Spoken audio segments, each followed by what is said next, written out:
What's up, guys, and welcome back to another episode of I'll Call You Right Back podcast with me, your host. My name is Chad Medved, and this is my podcast. First thing is first, please, if you would be so kind, you're listening to this podcast on an app right now. If you're listening on Apple Podcasts, scroll on up and hit that subscribe button. That is a huge help for me, and if you would also be so kind and you had a spare second, leave me a couple nice words and a 5-star review. That'll keep me, that keeps me climbing the charts. Well, sooner or later, I'm going to get above Joe Rogan. Yeah, right. But anyway, I would also like to take a second to thank Turner Dairy Farms and all the people that create Turner's Premium Iced Tea. I am, honored every week to be able to say that I could work with them, and they got some new stuff that's coming up that I think is very noteworthy. So on Thursday, today, but I don't know, sometimes coming up, you're going to find that they have their new limited edition red velvet eggnog. They just put this flavor out, and like he said it's coming out on Thursday. It usually takes me a couple days to get it at my bodega, so keep your eye out. You're about to see it. It has a red cap, I believe, but it's red velvet eggnog. Listen, I know that there's people that like eggnog, and I know that there's people that don't like eggnog. I'm an eggnog guy. I enjoy it. And Turner's, it has a fine pint of eggnog. I urge you to try it. The red velvet, I've never had. I'm anxious to try it, but anytime from November on, from August until Halloween is Halloween time for me. But from November 1st to New Year's Day is eggnog time. Christmas time, eggnog time, it's the same. But, check it out because it's coming out soon. Couple other things that I would like to talk about that I just wanted to touch on. I don't talk about politics on here, ever. I think that it is none of my business. You know what I mean? And I just want to say, in a whole, that it is wild out there right now in the world. And I'll leave it at that. So we'll see what's going on. Maybe by this time on Thursday, we will know who our next president is. So, who knows what's happening, but I think that it's pretty damn interesting. Another thing that on a lighter note, Queen's Gambit is a show that's on Netflix right now, and I can't get enough of it. I don't know the actress's name, but she was in The Witch. We talked about The Witch on the Halloween movie episode and how great that was, but this is a show all about chess, and it's unreal good. I grew up watching Searching for Bobby Fischer. I was into it, and I just man, this is so good. It's so intense. It's about chess. You know what I mean? It's bizarre how good it is. It's just you're on the edge of your seat the whole time, but absolutely worth visiting if you have been passing it by and have been thinking about it. But the last thing that I wanted to touch on before we get to this week's guest, Streets on Carson, down on East Carson Street, one of the best restaurants in the city. They just released a brand new menu. Head on down there, try some of the new stuff they got out there. They got this chicken sandwich it'll make you go blind. So run on down and try that out.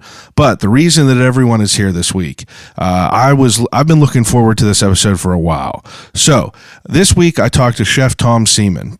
I've seen the way I came across Chef Tom is Mikey and Bob have posted, this random guy in a GetGo chef's outfit, and they've been posting him for years.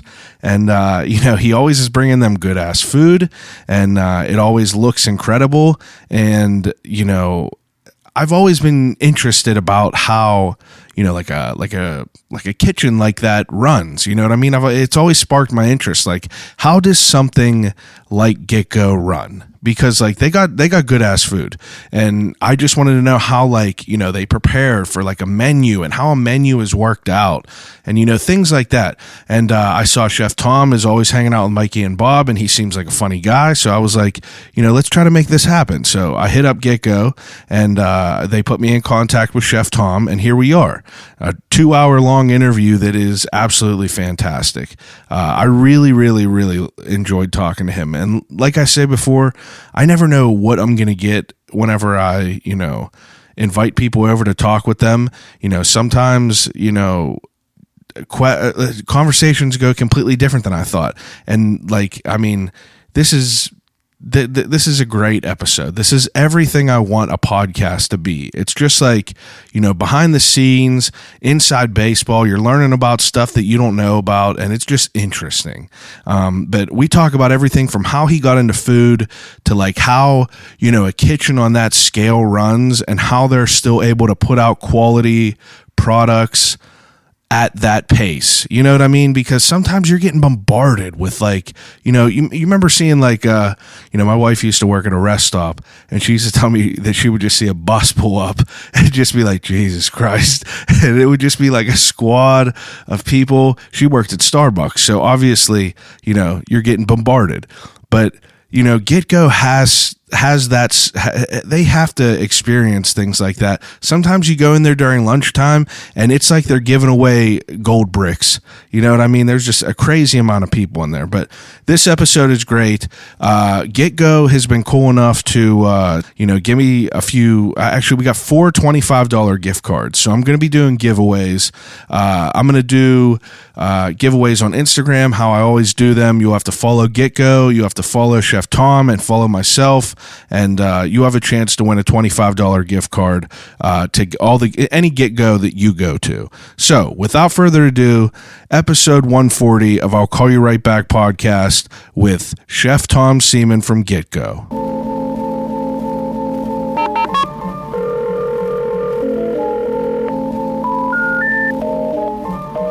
I gotta use the telephone. Hello?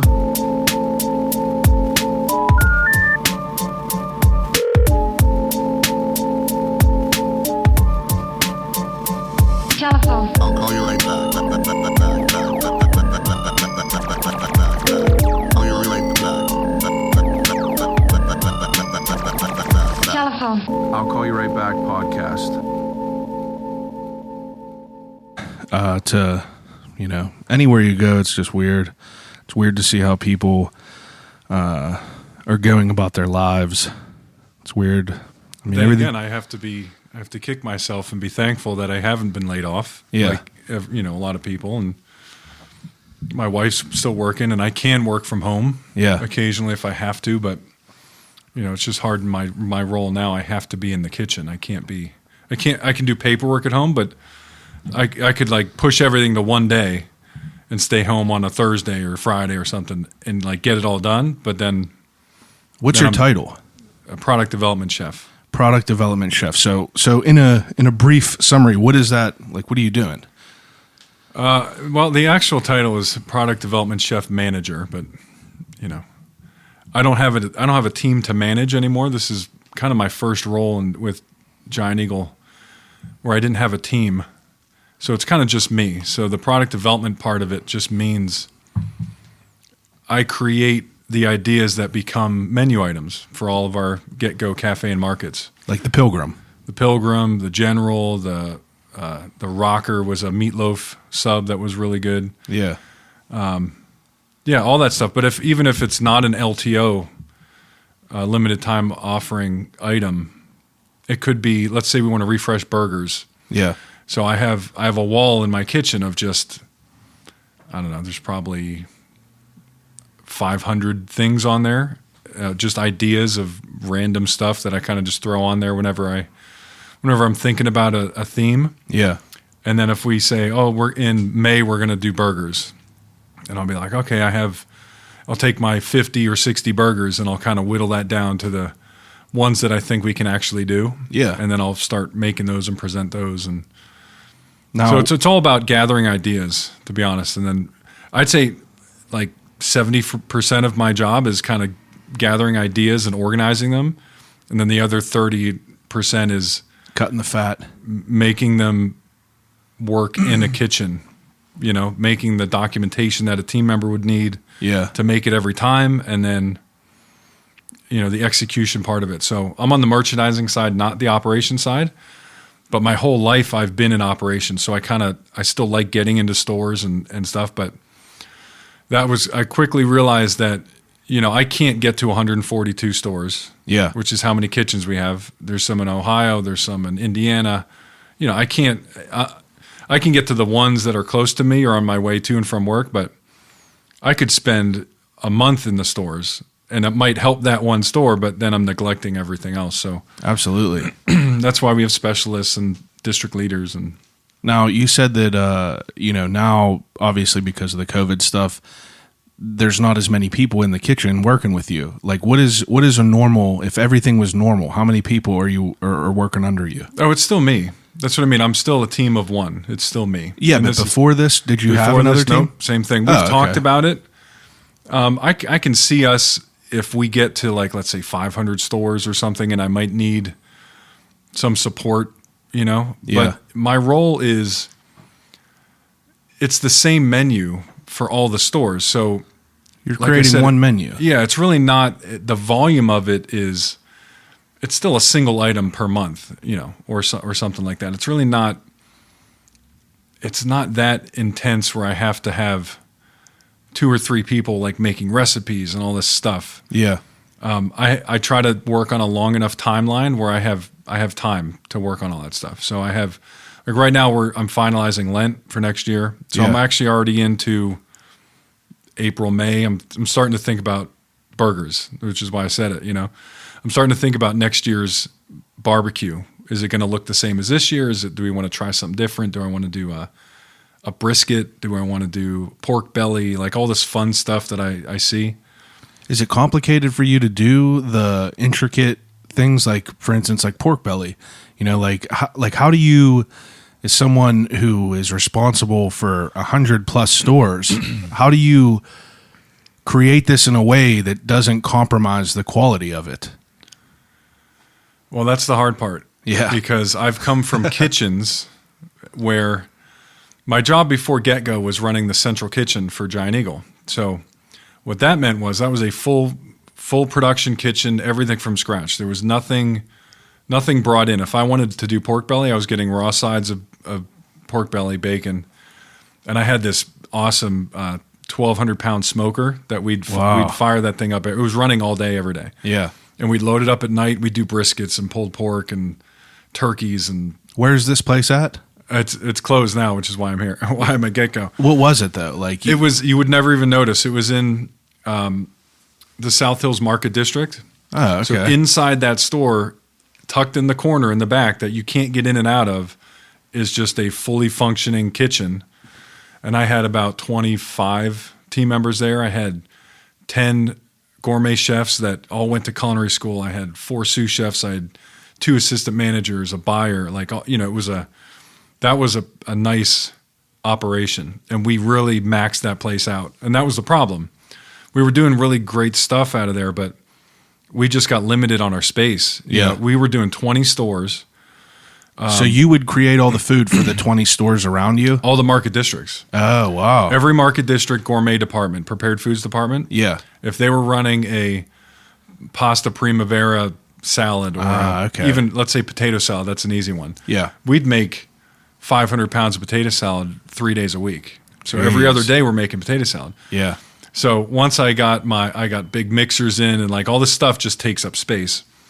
And you come to a holiday, 4th of July, we're making 2,000-3,000 pounds in a small, probably the size of This square whole floor. footage of this apartment is, it was very challenging. I bet it would be.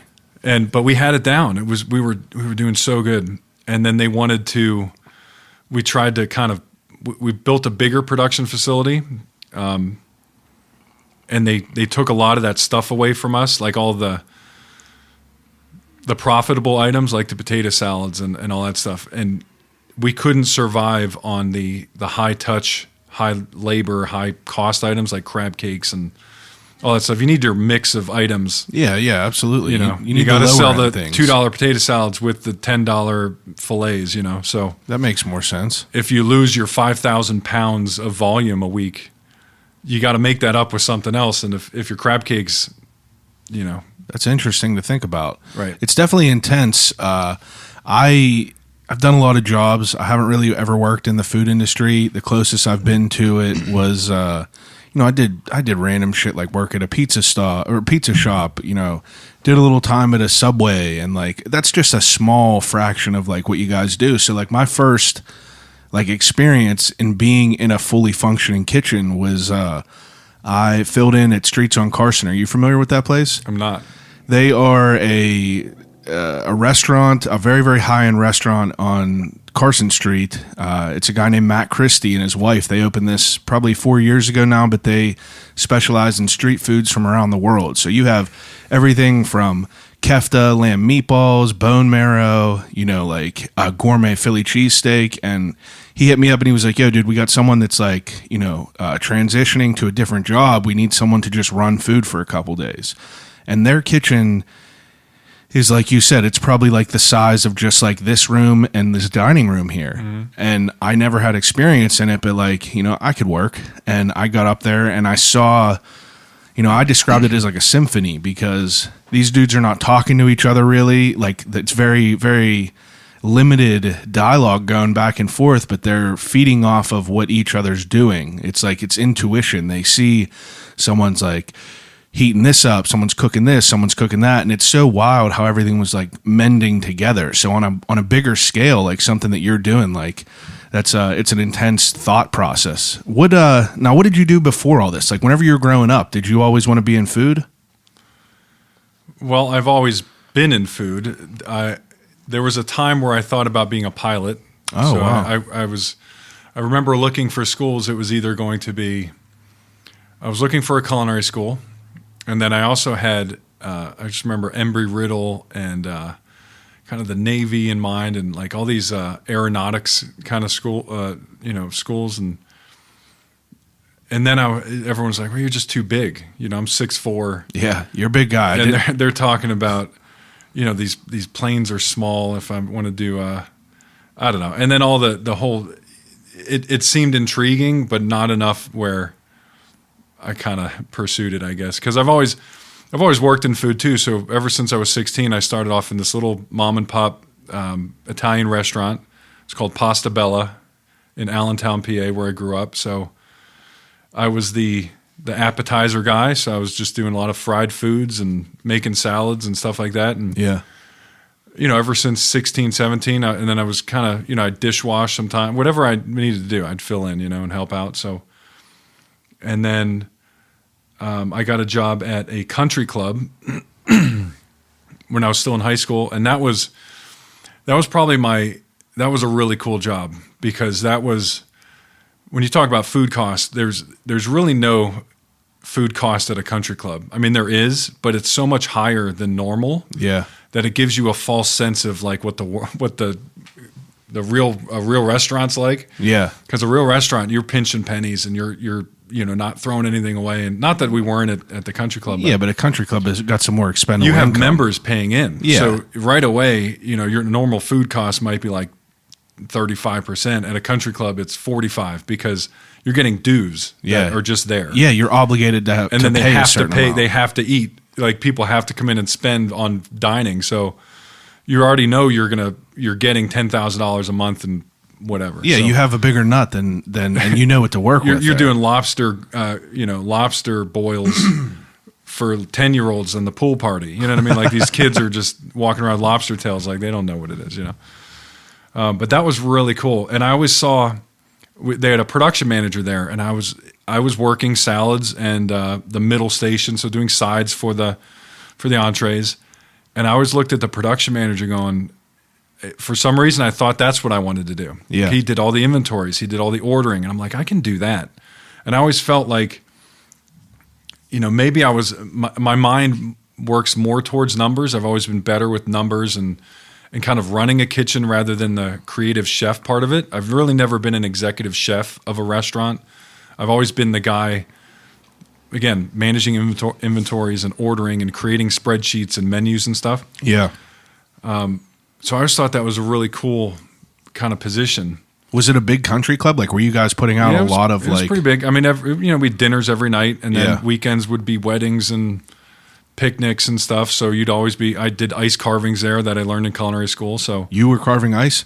yeah, Wow. Do you like that? I do. That Yeah. sounds like I haven't done that in forever, but I'm pretty sure I could. That's the shit that like I really like gravitate towards, like younger chainsaw carving Yeah, at like yeah. the outdoor, like going to like the Amish shows out wherever, and I would just sit there and watch these guys carve shit with chainsaws, and that's the kind of stuff that's fascinating. Yeah, we did that in culinary school. I didn't know that was like a focus that they would teach. It was a club. It was the ice carving club. So you had to, it was.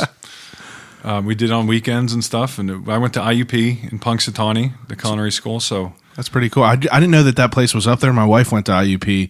I spoke to another girl that I had on here. She was like, yeah, there's a culinary school up at IUP. I had no idea about it. it's so much bigger now too. They have their own.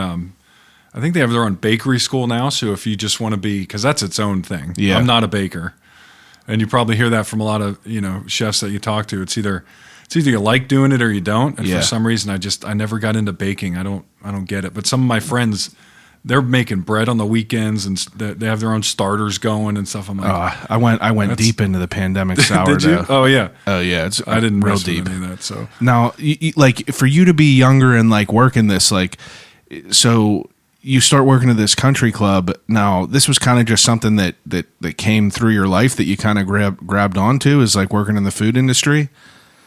yeah, I mean, it was weird. I've always cooked with my grandfather. Was in the kitchen cooking. He had a huge garden. Yeah, So that was always fun for me. I'd always help him in the garden. yeah, And I remember making like sauce. We'd make sauce at the end of the year from all the tomatoes, or whenever we had enough tomatoes to make sauce, it's like, time to make a round of sauce. And he did most of the cooking. Yeah. My grandma did. She did a lot too, but my grandfather seemed to make the really cool like home style things. I always think of myself as I like to elevate comfort foods. I'd think, because that's kind of what I'm like, stuffed peppers and meatloaf and pot pie and all that stuff. yeah. And then the cool part is trying to make it. How do you elevate that, or you twist it a little bit? But I think he got me into it for the most part. And then, like I said, I just kind of stumbled in on that dishwasher job that turned into line cooking, and Kind of manifested that's from it. there. And then I'm like, well, I guess I'm going to culinary school, And then Yeah, like in high school. that was my next question. Is like in high school, they tell everyone like, what the hell are you going to do after high school? It's like you got to think of a career. A lot of people are like thinking of like, oh, I'm going to be an engineer, whatever. So you knew that you wanted to go to culinary school? Yeah, after I worked in an amusement park for a while, and that's not sustainable. Dorney Park that was a fun job. I made a lot because I worked 80 hours a week most weeks just because there was nothing else to do. So, and that was fun, but I'm not gonna do that my whole life. So, it was staying in state. I remember getting a nice scholarship for being in state. So, That's pretty cool. I went to IUP. Now, And IUP was nice too, because their culinary school was an 18-month program. So it was a full year and then a 6-month externship. yeah. And then after that, I went to main campus for 2.5 years to get my degree. So I got a 4-year degree in 2.5 with the culinary arts. Now, what was your degree? Hotel restaurant management. Oh, that's cool. Mm-hmm. That's cool to like, piggyback it off of, kind of have like both of them like similar, you could work those both ways. Now, if you're in culinary school, is there like a focus of what route you want to take? Whether it's, I guess now there probably isn't, because they have like a bakery school and everything. But back then, was it all the same things being taught? Like a little bit of bakery, a little bit of this, a little bit of that? Yeah, it was. You'd have 3-week blocks of things. So you might do poultry for 3 weeks, then meat fabrication for 3 weeks, and then charcuterie for 3 weeks. So there are all these blocks, and then you piggy that back with just a math class, computer class, Yeah. purchasing classes, inventory management, like all the stuff you think costing, all of those things you can really get into. Yeah. And like I said before, it's not running a restaurant it's all about your prep and your numbers and tracking waste and all that stuff. anyone, you can have a really great chef that has great ideas, but if they can't manage a kitchen or manage a team, it's going to fall closed. apart. Yeah, you're going to close because you have to make money at it. Yeah. So you have to sell those awesome items and make a healthy margin on it while also selling, your a $7 appetizer that costs $1.50. You know what I mean? Or, yeah, that makes sense. Or your bottles of wine that you're making 80% on or 90% sometimes. So where was your externship at? it was the American Club in Kohler, Wisconsin. That place was awesome. The American Club. What is that? It's just so Kohler, like the faucets, that's where they make all the faucets. Yeah. It's one town, and the guy owns the whole town. Wow. So the American Club was his. I mean, that's a country club on steroids. I mean, there's 3 golf courses. They play a U.S. Open there, or Whistling Straits. I think Whistling Straits is coming up. They play. Maybe it's not the U.S. Open, but one of the tournaments is there every 5 years. So lots of press for the town. Lots of people come into it. It's like it's a destination kind of town because Wisconsin's kind of it's a bear to live there. Yeah. I was there in the middle of the winter. It was like negative 30 degrees out. I'd have to start my car if it would start, an hour before I'm trying to leave because it was. Now, did you choose to go there, or were you? Yeah. You're appointed there. No, they had a recruiting day at school or Okay. a week. So all of these places would come in and they'd kind of just sit down. It's almost like an interview, and Yeah. they'd try this to sell you on here's what you'll learn and here's the different restaurants they have. And some people went to Hawaii on an externship. Some people went to Florida. Some people. Yeah, the girl I spoke with before, she was at the was it called like the Key Largo Resort? Key Largo, yep. We send people there. Yeah, she worked in their the big like banquet style food. Yep. So, but it was like that. It was cool to hear about like the high end version of like instead of like a school cafeteria where they're making 50 chicken patties, it's like making 500 gourmet dishes for like a high end dinner. Yeah, and it's crazy to think about that because like you make for someone who's not like always in the kitchen cooking. To make a homemade dinner is like, it's tedious. Like you have to, it's all timing though. Yeah, it's all timing, but it's also something that you're not like, if you're not doing it all the time, there's a learning curve there. But it was cool to hear about that. So when you get to the Kohler, is it Kohler Club? The American Club. American Club, yeah. What are you responsible for there? So when I was there, you kind of bounce around, and that's what I liked about when they were selling me on it. So I think I had 5 months. It was 400 hours or something like that. So Yeah. it was probably 4 to 5 months, or it's probably more than that, 450 hours something. Was that 11 weeks, 12 weeks? So maybe 4 months. And I worked they have multiple restaurants. So they have their bar and sports, or sports bar and grill. They have a big banquet hall. They have a lot of different, probably 6 or 7 different kinds of food preparation areas. So you kind of bounce around. You do one for 2 weeks, and then you do the banquets for 2 weeks, and you do, you're a line cook, you're a prep cook, you're a all that stuff. So you go work in the high fine dining restaurant was so much more meticulous than the weekly lunch buffet or something, But that was really cool to see, like you said, all of those different things, And then I always think too, if you ever been to Vegas, Yeah.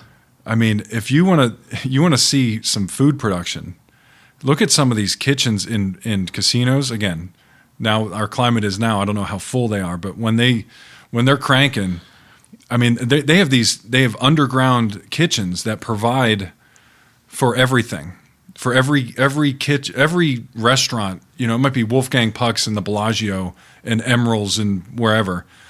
They're all getting the same diced onion from one kitchen, right? Oh, really? So this one kitchen gets a truckload of onions, and all they do is dice onions all day. And then those onions, that's just like a commissary. Those 10 pounds of onions go to Wolfgang's and go to Emerald's and go to the banquets and go to this and that. I've heard stories of them. They're cleaning. They'll get truckloads of shrimp, right? They'll go through 20,000 pounds of shrimp on a weekend buffet. That's crazy. 20,000 pounds. So they're cooking shrimp in giant, kettles all day long. That's pretty interesting to think do. about that because like The big hotels in New York, all the same way. They're making, 500 gallons of soup like every day. yeah, and then it's, they it's use overwhelming. Yeah, it's crazy. It's overwhelming to think about that, but it's also it's logical. It makes sense that would be the way it would be. It's like I didn't understand. I never knew that there was, like you said, underground places, like whatever they are. Disney World. If you ever been to Disney World, yeah, I guess they that have would a make huge, sense too. Huge commissary. They're not making all their food. Yeah, that would make A sense. lot of that's presentation. It's mostly done behind the scenes where you can control it and regulate it, and then you send it out to the presenting to the customer in its finished form, and that team member doesn't have to be as skilled as the one preparing it. Yeah, that's wild to think about that. They're reheating and presenting and garnishing. Because I went to a wedding in Vegas last year, and we went to a dinner after at one of the buffets at one of these places, and everything at this buffet looked incredible. Mm-hmm. Like everything looks very, very great, and then I guess now it's just kind of resonating in my mind that there's hundreds of each of these portions that are all looking great and someone's responsible for all this. So it would be so much more overwhelming if someone had to spend the extra time to cut these 100 pounds of onions for all this shit. And that's pretty crazy to think about that. Yeah. So if you're at the American Club and you're doing this, your initial response to everything, did you catch on to it pretty quickly or was it overwhelming at first? Yeah, I was also 19, so Yeah. again, when I say you just go to work, you're there until you don't have to be there. You're working whatever. You go in at noon, you leave at 2 a.m. Yeah, chefs are every day cut from a different type of person. And then maybe you go out to the bar after that, and you kind of get home at 4 a.m, and then you get up at 6 a.m. and do it again. Yeah, but you're 19, 20, 21, whatever, and Can I ask how old you are? I'm 40. 40. Yeah, I just turned 40. Congrats. Thanks. I used to be that guy where I was always, from when I was 19 through 24, people thought I was 30. Yeah. Because I've been this height and this big since I've been 18, right? And then once I got to that tipping point where I was actually 32 and people were like, yeah, you're like 32. Once the look of my age caught up with me, I was all over from there. So now I'm 40 and people are like, yeah, that makes sense. Not that, oh, no, you only look 28, So I think that I was real surprised whenever you walked in the door and I saw how tall you were. And I think it's because the only photos I've ever seen with you, you're standing next to Mikey. Oh, he's tall. He's like 6'7". Yeah. 6'8". So it makes you look smaller. And I was it's just, yeah, you're a big guy for sure. Now this American Club, so you go through your internship and it's 6 months. What's the process after that? Do you make a decision to come back here, or did you have any other ideas of what you wanted to do after? Yeah, so some people stay on, but I had class scheduled to go back to. So because you went to main campus. Yep. So my whole plan all along was to get my to get my degree. So you put in your time, and then once classes started, I don't know, mid-February or late January or something, that's when I moved back to main campus and started my 2.5 years of actual college, And I think that's great too, because, college is, I think everyone should go just for the experience and being on your own, trying to figure things out. But that wasn't going to Wisconsin by myself and figuring it out. That's huge awesome too. So yeah, that's awesome. But I've always been on my own. My grandfather died. I remember him. I said about him teaching me how to cook. He died when I was 12. So it was pretty much me and my grandmother until I went off to college. Yeah, and I had to grow up pretty fast. So at Pasta Bella, my first couple jobs, I was giving her my money to help pay rent and do all that stuff. So. I was kind of alone. I've always been kind of a loner, so that's why I don't really mind working by myself now. But I do miss having teams to work because I always thought I thrived with managing a team. It's always beneficial to have other people to bounce ideas off of and to feed off of. Yeah, I still have that. I have the fresh team now. We have a buyer and a director, and I like presenting food to people. Yeah, but it is different, But I always thought I really had a good time. Like the central kitchen was probably one of my favorite jobs that I've had. But the reason I chose GetGo was because I've never done that creativity executive chef type role. I've always been the managerial hotel restaurant management role. I worked at AVI, or California University of Pennsylvania, for a while. Yeah. With AVI, worked with Sodexo, and I've always been in there. I was production manager. So I wrote all the inventories, I did all the ordering. So everything I said I wanted to do when I was in the country club, You did it. I finally got to do when I worked for Pitt for a year and a half. I worked for, like I said, Cal U. That was fun too. Now, were you cooking during this time? wasn't. Okay, Nope. yeah. It's just So that was right out of school. That's a funny story too. I needed 1 credit to graduate, just one. So I took a 1 credit 3-week golf course, and and it was at Pitt. I had to go to Pitt to take this 1 credit golf course, and that's where I met the husband of the new banquet manager for Peterson Event Center, one of the Pitt campus caterings, who's like, oh yeah, they're hiring for this Peterson Event Center that had not opened yet. That's where Pitt plays all their games. Yeah. And they're looking for people because they're not even open yet. So right after I graduated with that 1 credit in the summer, I met this guy in this class. I went to get an interview and got hired, and there you go. So then I was working at Pitt pretty much right after I graduated instantly. I don't really have any big breaks at all in my career. That's good though. Plus my wife also works, or she went to Pitt, and so she was in school when I was working there, so it all kind of worked out, but Absolutely. Now if you're doing like the organizational end of it all, and then you choose to go to GetGo. Now, how new was GetGo whenever you started working there? Because So it's I've been here relatively new, right? I'd say so, yeah. We started food, I want to say 9 years ago, Yeah. and our first, it really escalated quickly. So our first entry into food, we did 1 sub shop, and the 1 turned into 5, but all we did was subs. And we took have you ever been to DeBella's? Yeah. Or Wegmans has a really good sub program. That's kind of how we started. We saw DeBella's making fresh bread every day, really great breads, higher quality meats than, I'm not going to diss anyone here, but Subway is kind of like Subway. Call it as it is. You worked at Subway. My wife worked at Subway. I have a Subway booth in my basement. That was the most depressed I've ever been in my life, was Oh. working behind that Subway counter. But hey, they sell a lot of subs. So. Yeah, they kill it. And, I'll still go get a Subway every once in a while. Yeah. Can't beat it. We started off with a small food program to see where it was going to go. Yeah. Because I think GetGo is really, I can't remember when the first GetGo, I want to say it was like 96 or 98 when we bought our first gas station as Giant Eagle as the company.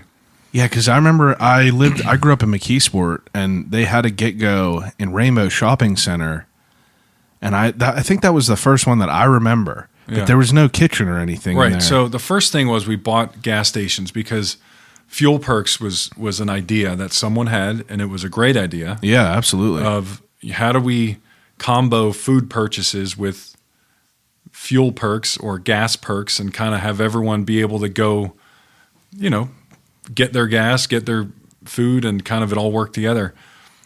So we started buying up all these gas stations. The Tops that was in Southside, or I think it was a Crossroads. Oh yeah, That yeah. was a big acquisition many years ago.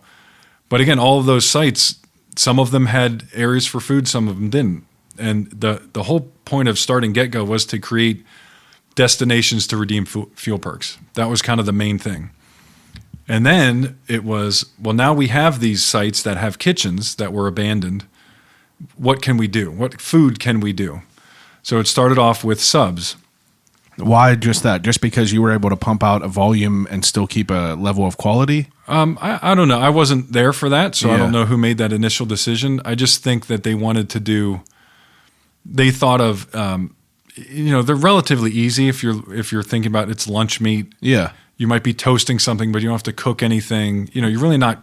It's a good point. You're reheating things. It's sliced meats.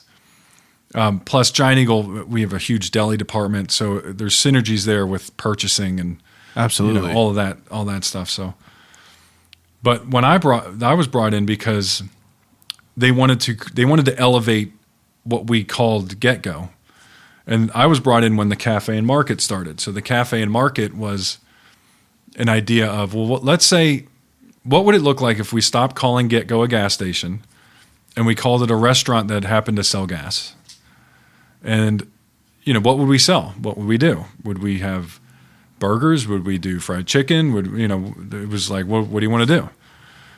And, they asked me probably, it was like 4 months by the first time I was asked before I actually took the job, because I was in my role and I was like, I don't know. I was kind of going back and forth, but in my career, I've actually, if I think about I've been with Giant Eagle for 15 years. I've never gone to interview for a position.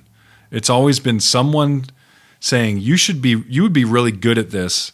I want you to go interview for it. Like someone would push me to do it. I'm almost like being headhunted, Yeah. It was never me going, I don't like what I'm doing. I'm going to go look for something else to do.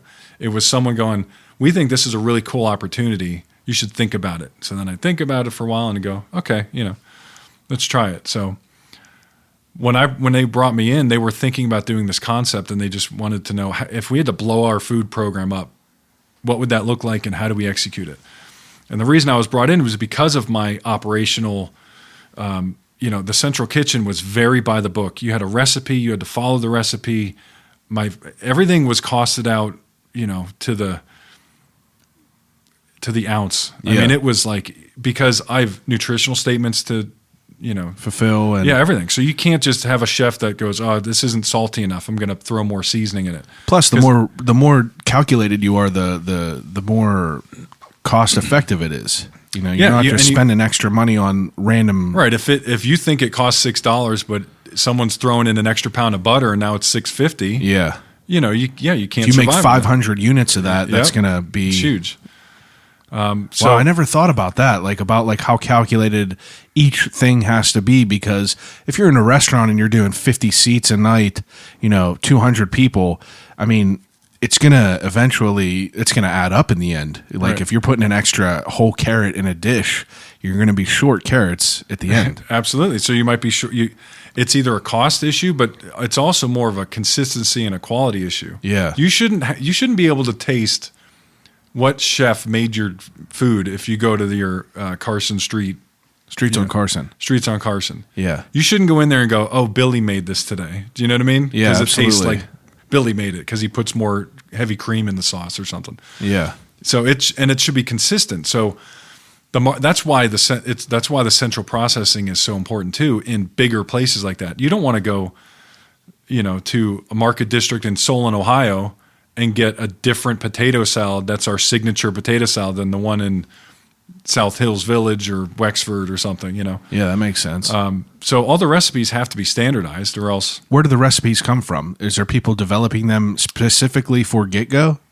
Yeah, that's me. Yeah. Well, so, me now. Well, before you, there was just someone who came up with like a recipe, like someone's developing recipes for GetGo, and you were following along these specific recipes, or while you were in there. Yep, I took it and I kind of ran with it a little bit. So, okay. But my experience doing that for the central kitchen is kind of what intrigued them for me for the GetGo role. Yeah, it was the making the recipe and then getting it to my team members that have to execute them, which is that operational piece.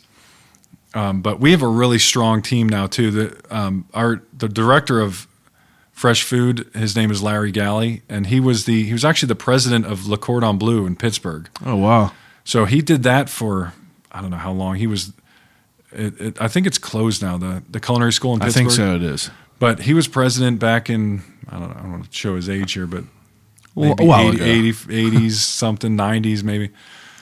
But that's a great, he's got a wealth of knowledge too. So, it's not just me. He started the program. Absolutely. And that's who I kind of bounce my ideas off of. And he's the one that eventually approves everything. But,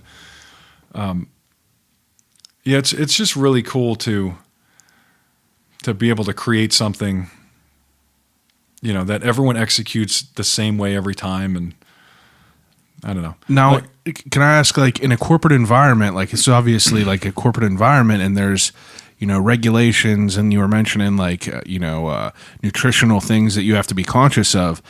Do you ever feel that there's a lack of creativity for yourself? Like, obviously, if you're someone who owns their own restaurant that's just your own, you could do whatever the hell you want. Yeah. Any type of meal you want or not. Do you ever feel like that lack of creativity on your end? It's very difficult. Yeah. So that's the main, if I had to say my main struggle is kind of whittling down those ideas that I think are really cool, but they might be too out there. They're just because never going to happen. It's wild to think about, like, because if you walk into a GetGo at any time and you see the people at the screens, you have every different type of person. Mm-hmm. Doesn't matter, all different races, genders, whatever. And for being a great business, like for someone who wants to be a thriving business, you have to put some sort of restraints on how out there you are. But I see, like, the Pilgrim, and I have to tell you, that's not something that I would order, at all times. But I got one today on my way home just so I could experience it and have it, and taste it. And I was like, damn, like, it's really great. Like, I love Thanksgiving, first of all, and having it all together. I'm someone who, like, mixes everything on a plate and leftovers enjoys is it. the best part of It's Thanksgiving. the best. It's absolutely the Leftover best. plate. But I feel like that it's like there's a certain level of, like, novelty with that, and I feel like that's I don't know if that's necessarily, like, risky in my eyes. Like if people are drawn to that, I know people love it, but it's like for you to come up with, like, any sort of, like, different meals, like, how much is the customer influencing on how out there you get? Well, a lot of really cool ideas come from customers, or they come from team members. Yeah. Making a lot of crazy things, or someone will say, "Oh, I threw some mozzarella sticks in my grilled cheese sandwich the other day," or something. Unreal. Or you should I make these French bread pizzas with just day old Italian bread. I'm like, that's been on my radar. A lot of the times too, because again, I said I have a wall of ideas in my kitchen, and everyone goes on there. So a lot of times I'll get these repeats, and the more repeats I get, I finally go to the team, hey, we should look at this because people are doing it. It sounds like a cool idea. French bread pizza, probably could sell it pretty cheap, but it's going to be really good because it uses our bread and sauce and cheese. But the hard part is I'm still limited on. I still have food costs to hit, so I'm not going to sell like I can't sell something that's completely out of bounds expensive. Yeah. Because I still have to, stick with that $4.99, $5.99 kind of price point. They're willing to pay for higher quality things. So our captain for Lent is a great tasting fish sandwich. Yeah. And that's $6.99. I have had that, and it's a great deal. It's fantastic too. You get a great amount of food, and it tastes just as good as any other fish sandwich that you would get. Yeah, we do a sustainably sourced Alaskan cod. Yeah.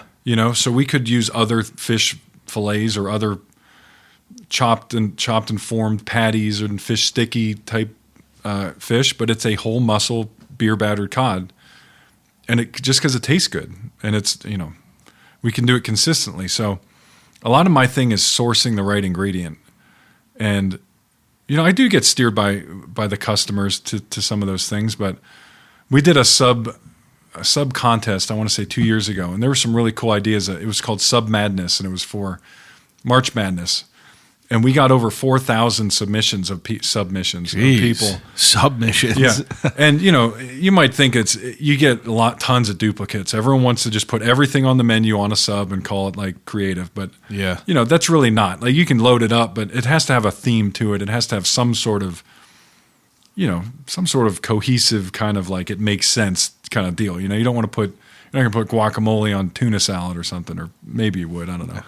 But and that was really cool. So a lot of ideas came from that, whether they made it or not. I remember like the Rogi Hoagie came out of that, and Wow. which That's where that came from? I love. That might come back at some time. I mean, so Who doesn't love pierogies, right? I know. Now, back to like the constraints of like your creativity. It's like now when you're coming up with like with what you could do, how long do you have to test something before it gets to the menu? Like how long is that trial and error, and like who does that go through before it gets okayed to be, put out through all the GetGos? So it's a tough question because I have a couple items right now that are done. Yeah. That have made it through the whole process and now for whatever reason didn't make the menu. And they're kind of sitting there, but they're on the bench. So if I need a sub idea for April, and everything else gets canceled, I'm like, oh, I have these 3 if we want to pick one. I've sourced the product. I've done all of the research. I've done all of the paperwork's done. Everything's done. They're ready to go. I like to stay 6 months out. Yeah. In my world, that doesn't always happen. There's always something. There's always a fire to put out. There's always something new that, our president saw on a trip to New York and was like, I want to get, I don't know, pot pies in every store, and all of a sudden we're making pot pies next month. Like, we got to figure it out. But for the most part, I'd say 6 months. Some projects, I'd love for them to take longer, but in reality, it's just, you can get almost too long. Oh yeah. Any piece of art, it's never finished. Yeah. Yeah. So the idea is where it starts.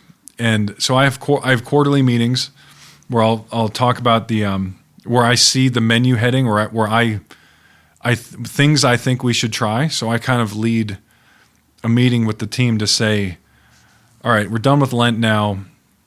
So my quarterly meeting's usually about 6 months out, and I'll say, all right, what do we want to do for May? Last year we did burgers. 2 years ago we did the General. 3 years ago we did the General is the one with General Says, right? panini. Yeah. Yeah. Great. I've had that before. Yeah. So, and that's one of those things where people, so that's so I'm going to sidetrack and remind me where I left off. I'll try. The General's really, really cool. People love that sub. They were a little weirded out about it at first. Yeah. But it's one of those things where you go, what is that? And then you try it and you go, this is fantastic. It's intriguing for sure. Now, as someone who came up as a chef, do you ever come up with do you ever have a battle an internal battle where it's like, that's gimmicky, it's right. It's gimmicky. People buy it because they've never had something like that. Right. And that's not necessarily a bad thing, but you call it as it is.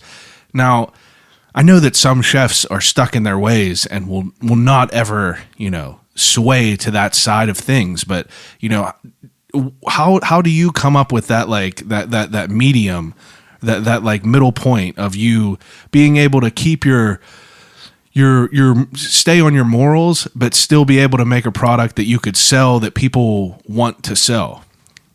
That's a hard question because I'm going to give you hard questions the whole time. Hey,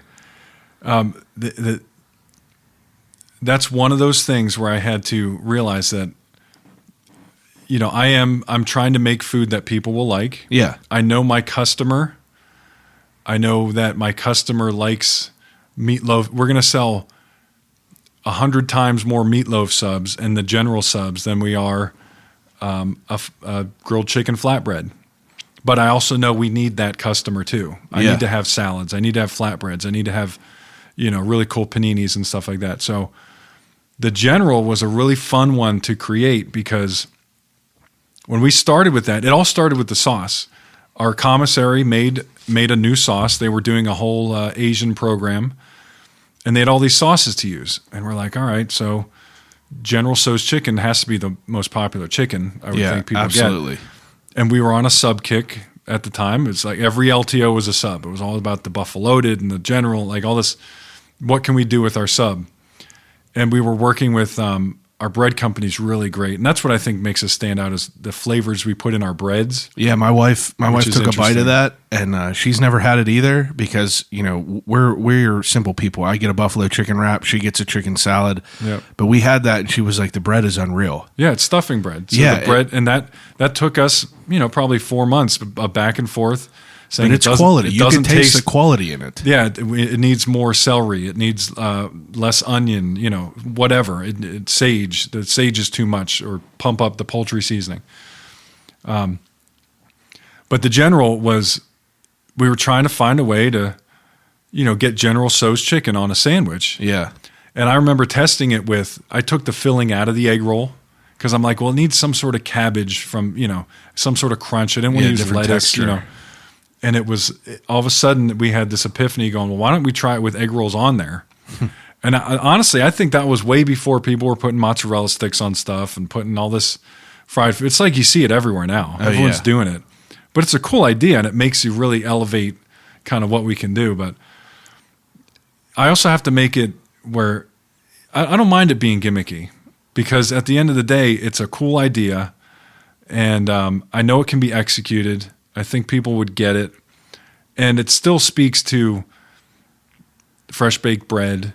I don't know. That's a really cool one. It's I don't mind gimmicky. I've had to get over that on myself, knowing that this is where I work. Yeah. And I'm not a I don't want to say I'm not a fine dining restaurant, but it's a different way to develop. And that's why I thought, man, this would be cool to do this creative role at GetGo.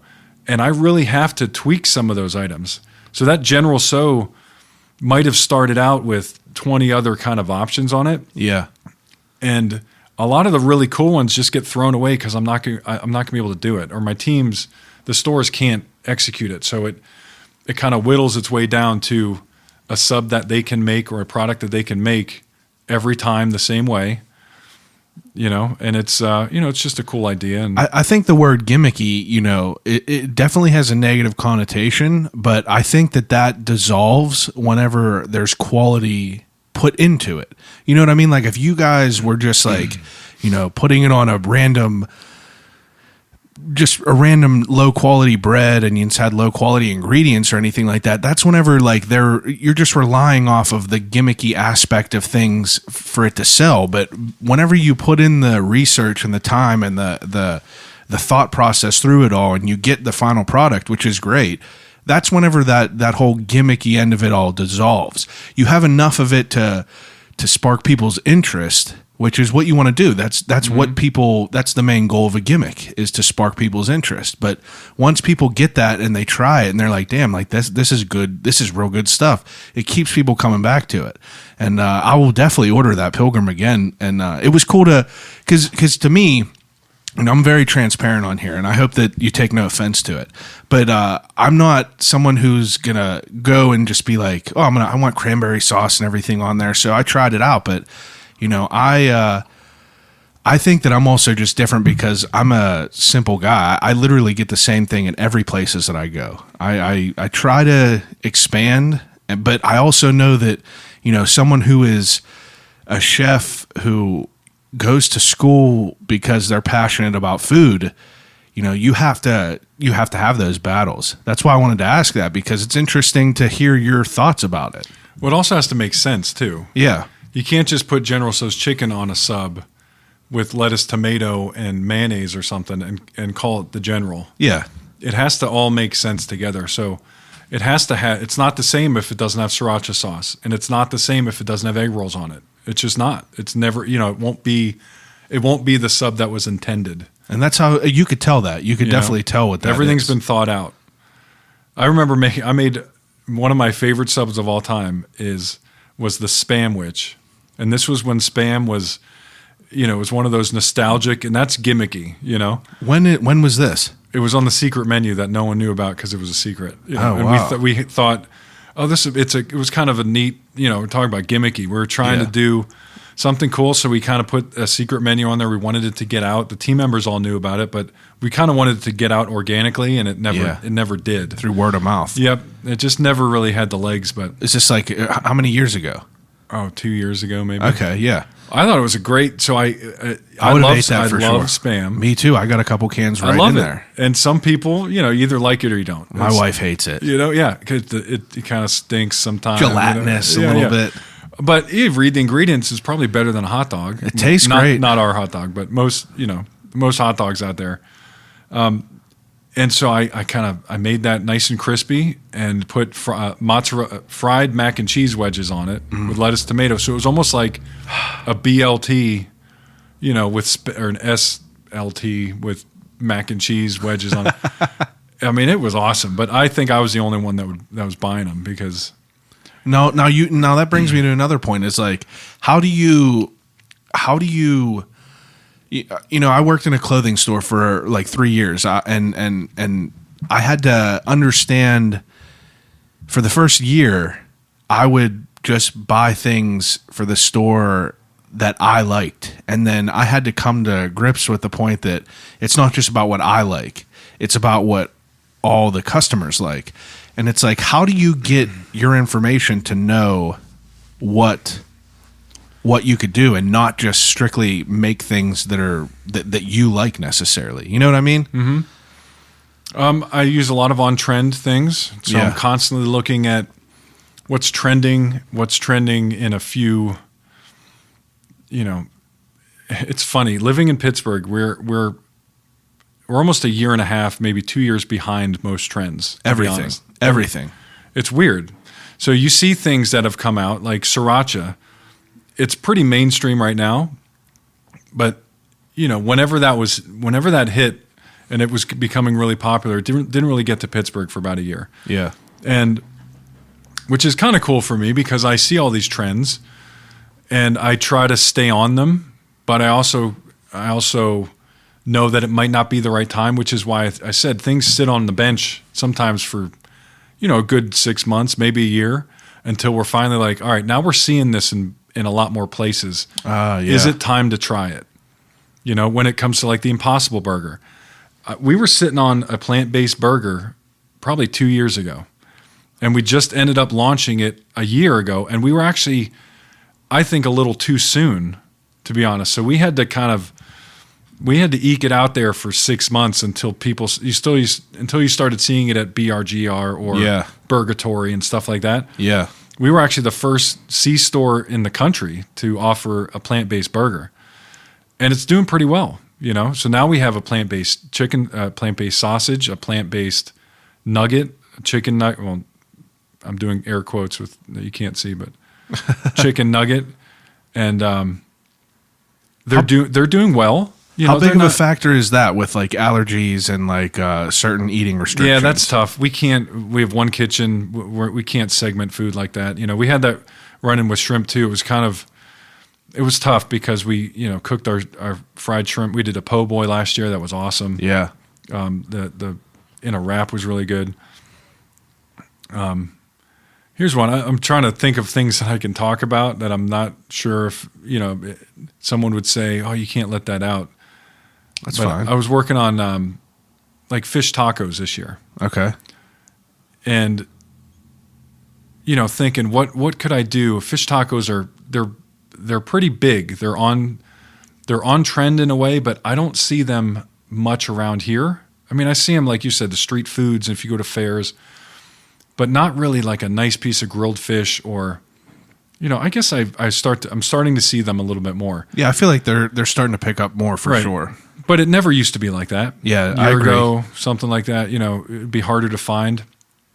But for now, for me to be able to pull that off, it might be a little more difficult than I would think. So I did that actually about a month ago. I was just messing around with different fried fishes, different grilled fish. But then it comes down to how am I going to source the ingredient? How easy is it going to be? Do I have the equipment to produce it in the store? Yeah. Do I have the packaging? Our stores, they're not getting any bigger. So if I put something on the menu, 9 times out of 10, something has to leave. Yeah. Which is, if it's an LTO spot, fine. I have that. I rotate LTOs in and out. But if it's a menu item that stays on all the time, I'm going to need to find room for it, not only on the line, but in the store. And if it's new packaging that I need, that could be a big case that I don't have anywhere to put. Yeah. So I could get shot down on an idea just because I don't have the packaging.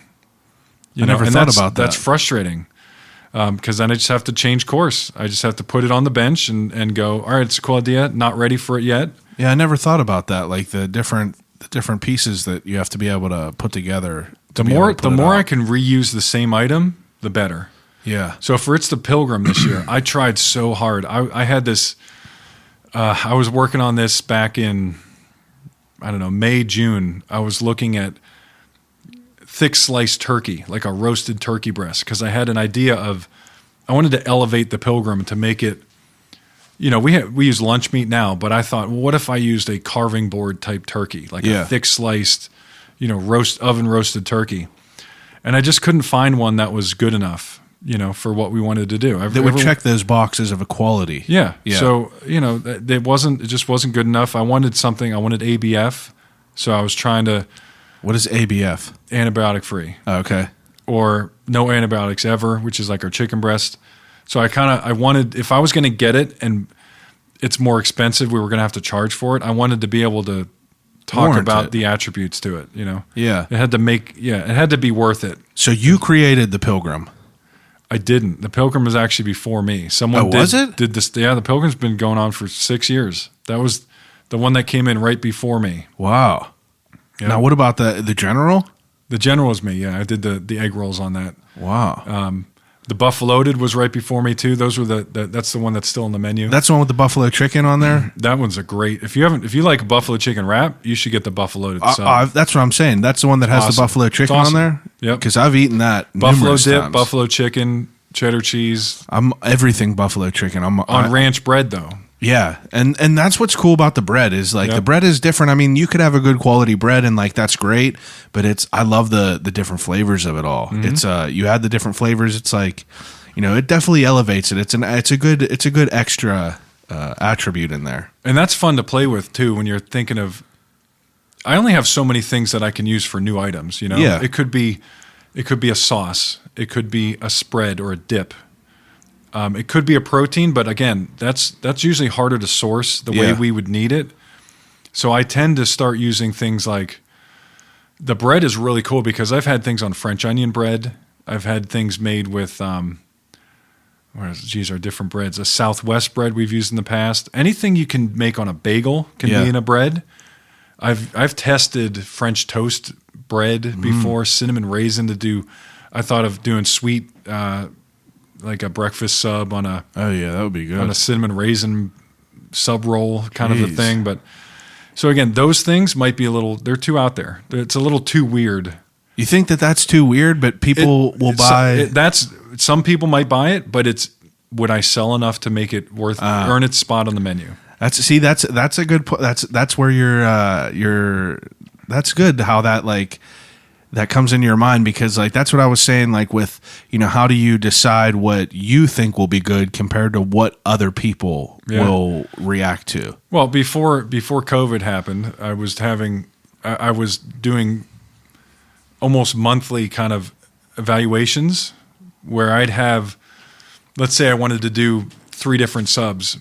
We have a QA team at Giant Eagle that does focus group testing. So I kind of have a funnel of ideas. So it starts with that. If I want to make a new sub, it usually starts with, let's say, 50. To get one item, you probably have to start with 50 ideas. Yeah. To be honest. That 50 goes to about 20. The 20 goes to about 10 that we might want to make. So then I'll make those 10 for a small group of people, the fresh team.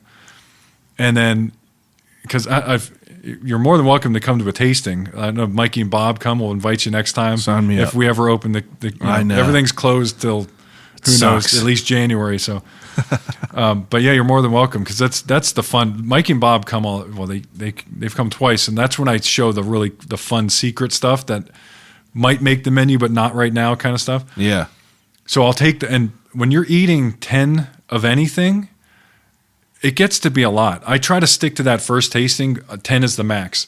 Because even if you're eating a quarter of a burger and I'm doing 10 different burgers, you're eating like 4 hamburgers. Yeah, whatever comes at the end is definitely going to be kind of... you can't even evaluate at the end because you're full and you're like, ugh. Yeah, that's a good way to... I didn't think about that either. It's tough. You know, Yeah. you can cut a small piece if you want, but an eighth of a sub is still a full sub by the time you get to the That's a good point too. to the eighth one. You have everyone test these and then like just give feedback on these? Yep. So my first round is we kind of just rate them on a scale of 1 to 10. Anything that's 7 or up, 6, 7, kind of moves on. If it's below 6, I just don't even mess with it anymore. It goes away. Yeah. And then the 7s, I either look at, all right, how do I get them to a 9 or a 10? Yeah. I start costing them out, and I start seeing, all right, this one with the filet mignon and gold leaf is not going to make it, you know. And then I kind of, so it might taste great, but you know, if the pork belly I mentioned before, if that costs $6 a pound, there's nothing I can do to it to make it worthwhile. You know? So I kind of make smaller tweaks. And then I have a bigger tasting. Again, before everything happened, I would have the whole office. I'd open it up and say on a Friday, you know, I'd write on my board, everyone come back, you know, between 11 and 12. And then I get the whole office. So, and we have a big cross section of age ranges, genders, you know, different vegetarians and, you know, whatever. We have the whole office comes in. So I might get 20 to 30 samples. And that's where I'll get their feedback too on, well, do you think, is it too spicy? Is it too, you know, whatever? Do you think it's weird? Do you think that the egg rolls should go on the sandwich, or, you know, do you get it or not? Yeah. And if I get a positive response from them, I would go to our Giant Eagle group and their focus group, and I'd pull Advantage card data. And I remember doing it for like cheesesteaks. I was thinking about changing our cheesesteaks or changing the peppers and onions that went on it. So I went up to the focus group and said, I need 30 people that have eaten cheesesteaks over the past 2 months, and from your Advantage card, they can pull all that. And this was only in our corporate office. So this was corporate team members who worked for Giant Eagle that shop at GetGo. So I knew it was our customer that had bought a cheesesteak before. So I didn't want to just give a cheesesteak to, like I said, a vegetarian or something. Yeah, absolutely. I want them to have eaten one. So if I need to make a change to the onions, I want to make sure that it's not going to offend anyone. If someone's going to go, this is crazy, why would you do this? You know. And then so they would do a very detailed kind of a blind, they would do the blind tasting. And if it passes, and I could do the same thing with those other subs that I'm making or those other burgers ideas, where they would rate them more of a blind thing. Someone goes in and says, here's a new burger, here's a new cheesesteak, not really telling you what it is. They'd say, how much would you pay for it? You know, do you think this is better or worse than what you remember? Whatever I changed, I don't know. And that would be that's kind of like that defining go, no go time. So if it's accepted, and let's say it's a burger with, you know, a pimento spread and a fried green tomato on it or something. Sounds amazing. You know, and that's on my list, by the way. Yeah, I've been trying for 2 years to make that happen. Maybe this will help. Who knows? And I have all the stuff, you know. I haven't found a pimento spread that I really like yet, but that's a weird one. I've never had fried green tomatoes until recently. I've seen them on a lot of menus, different places, and you know, I always heard of the movie Fried Green Tomatoes, stuff like that. And my wife is like, you know, she gets them, and I tried it, and I'm like, God, like I've been missing out. Like it's fantastic. So it's been on my radar for at least 3 years, ever since I found pimento spread. So I'm getting off on the tangent here again. Someone 4 years ago or whatever. One of my cheese friends, I love cheese, by the way. That's my other. If I wasn't doing this, I'd probably be in Giant Eagle's cheese shop. I just love cheese. And they were someone showed me a pimento spread, and I loved it. And we actually made one in the kitchen from one of my managers at the time created this recipe for it. It was dynamite. But I can never find one that's as good as that. Yeah. And it's like stopped me the whole time because I want it to be awesome. And the ones I've found that I can get every day, and they're kind of cheap, they're too cheap. They're not, it's just not good. So that's kind of why we haven't done it yet. But I love that idea. I just think that in our area, it's a tough sell. It really is. It's not. It would sell like crazy if we're down south when people know what it is. Absolutely. People are there. I think they know more of what it is now, but I don't think you're going to sell it. I think we might. It's gimmicky a little bit, but not really. Yeah, I don't think it's elevated enough where people are like going to be like, oh, that's cool. But I don't think in Pittsburgh, in our market, people are going to be jumping to go, oh, I have to try that. Yeah, like you would, because you seem like a foodie. Yeah, I'm a foodie. That you're interested in those ideas and the combinations and stuff. But I get what you're saying though about like people being like kind of behind the times here, because it's like, you know, a lot of people here are creatures of habit. Even with talking with my buddy down at Streets, like talking to him about like what sells well there, what doesn't do well there, like what people aren't ready for. It's interesting to hear like what people like gravitate towards, and it's like you can make chicken wings, and you can make like the sauces as crazy as you want, but it Buffalo's number one. But it has a base of actually the 24 karat is number one. Oh, really? You need to go down there. It's very, very good. All right. But it's like if you're like, oh, I got this crazy pimento spread wing, you know, if you say you got a fried green tomato with pimento spread, I don't think that that's going to sell as much as saying like, oh, I got a pimento spread wing, because people hear that wing or like a wrap or like that common base that like kind of like takes away like the scary side of it. Like it's familiar. People like familiar things, but that's interesting to think about, like how you could think like what would be an easier sell around here than not, because like, you know, anywhere else that's considered like a higher end. I would think that that's like a higher end sandwich, like you know, fried green tomato, pimento spread. But some people might not be as, I don't know, adventurous or not. But without COVID, I think we would have tried it by now. To be honest, it's tough because everyone, you know, we took a hit. Everyone probably has, you know, with some of the. It's all been on. I don't want to say the innovation slowed down, but it's definitely pumped the brakes a little. Yeah, trajectory's probably changed. Yeah, so I'm still coming up with the ideas, but the amount of items we execute every month has really slowed, just because the sanitation that we picked up. Yeah. You know, so my team members now they've quadrupled how many times they sanitize. They're all the. Everything extra that we have to do now has just taken away some of that. So we wanted to alleviate some of the pressure on the stores. Yeah. We were doing 2-3 things a month, which is really unheard of in the development world. You know, you think about Wendy's and McDonald's and Burger King. They might do 4 things a year. Yeah. You know, like different things. That pretzel burger from Wendy's, the Bavarian one, which I've tried, by the way. And that's the other part of my job I love is if I see anything new, I'm buying it. Yeah. You know, and I'm testing it and seeing. That probably took them 2 years. Yeah. You know? So when you talk about 4 things a year, you might have a team of 6 to 8 people because you're sourcing it and you're doing all that other stuff. But I guess hearing about all the things behind the scenes, it makes sense why it would take a long time, and getting through like all the red tape and everything like that, and the OKs. How do you focus on, or like how do you focus on it, but how do you keep a consistency of quality along like these big numbers? Like how do you know how much to make of each thing, and like how does that boil down in each GetGo? Because I know that GetGos are different. Like I know they just opened the Wash and Go in Bridgeville, and you know, that place is dope looking over there. I just went there for the first time. Get your unlimited wash package. I know. I just saw them vacuums in your car, there. I just saw the in your vacuums car. You there. just pull up and go in whenever you want. I know. If you go twice a month, it pays for itself. Absolutely. Get the unlimited wash package. But it's like, you know, I think of like how you got a full menu there. Like if you look at any of the screens at GetGo and you look there, you got a lot of things to choose from. Mm-hmm. How do you know how much of a quantity to make and prepare for each place?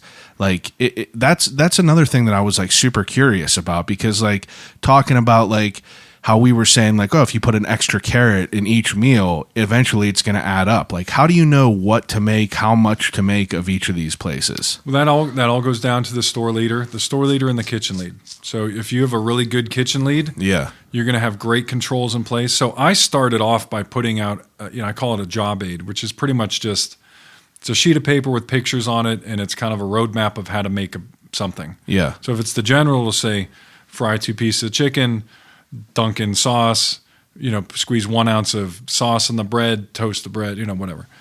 But it's up to the store to execute. And, we have a system that when you place the order, it comes up on the screen. That's actually come a long way. I think I've helped with that too. It's making it as easy as possible for a team member to read the screen and go, all right, if chicken's first, that means it goes on first. Like I've tried to put them in order of like reading a book. You know, you put the sauces on last because that's how it goes on the sandwich. It doesn't go on. You know, recipe. You don't put the. It's following the recipe for a team member behind the line. So Yeah. But when it comes down to it, the stores manage their own. Every store's different. Yeah, I guess so. So if Bridgeville, that's a busy location. So they might. It's all about prep. It's all about managing your prep. How much American cheese do you have backed up? How much, bread do you have proofed? Because you have to proof it and bake it. Yeah. I think I can. I think I can say chicken wings because I think they start next week. But we're doing this big thing on chicken wings coming up, and that's going to be really, I don't want to say challenging, but it's going to be for the first few weeks because the stores are going to get pumped. They're going to get pounded. Yeah. With people buying chicken wings. We're doing a really hot deal on chicken wings. We're adding some new sauces. Because it's overwhelming. I assume it's overwhelming whenever you guys put out, like, I think, what was it, October 7th you dropped the Pilgrim this year? Mm-hmm. Now, like, is it like a tidal wave as soon as that happens? Like the first couple days you get like overwhelmed by that? Sometimes, not now. Now it's I guess more in slow. normal days. Talking normal days, times.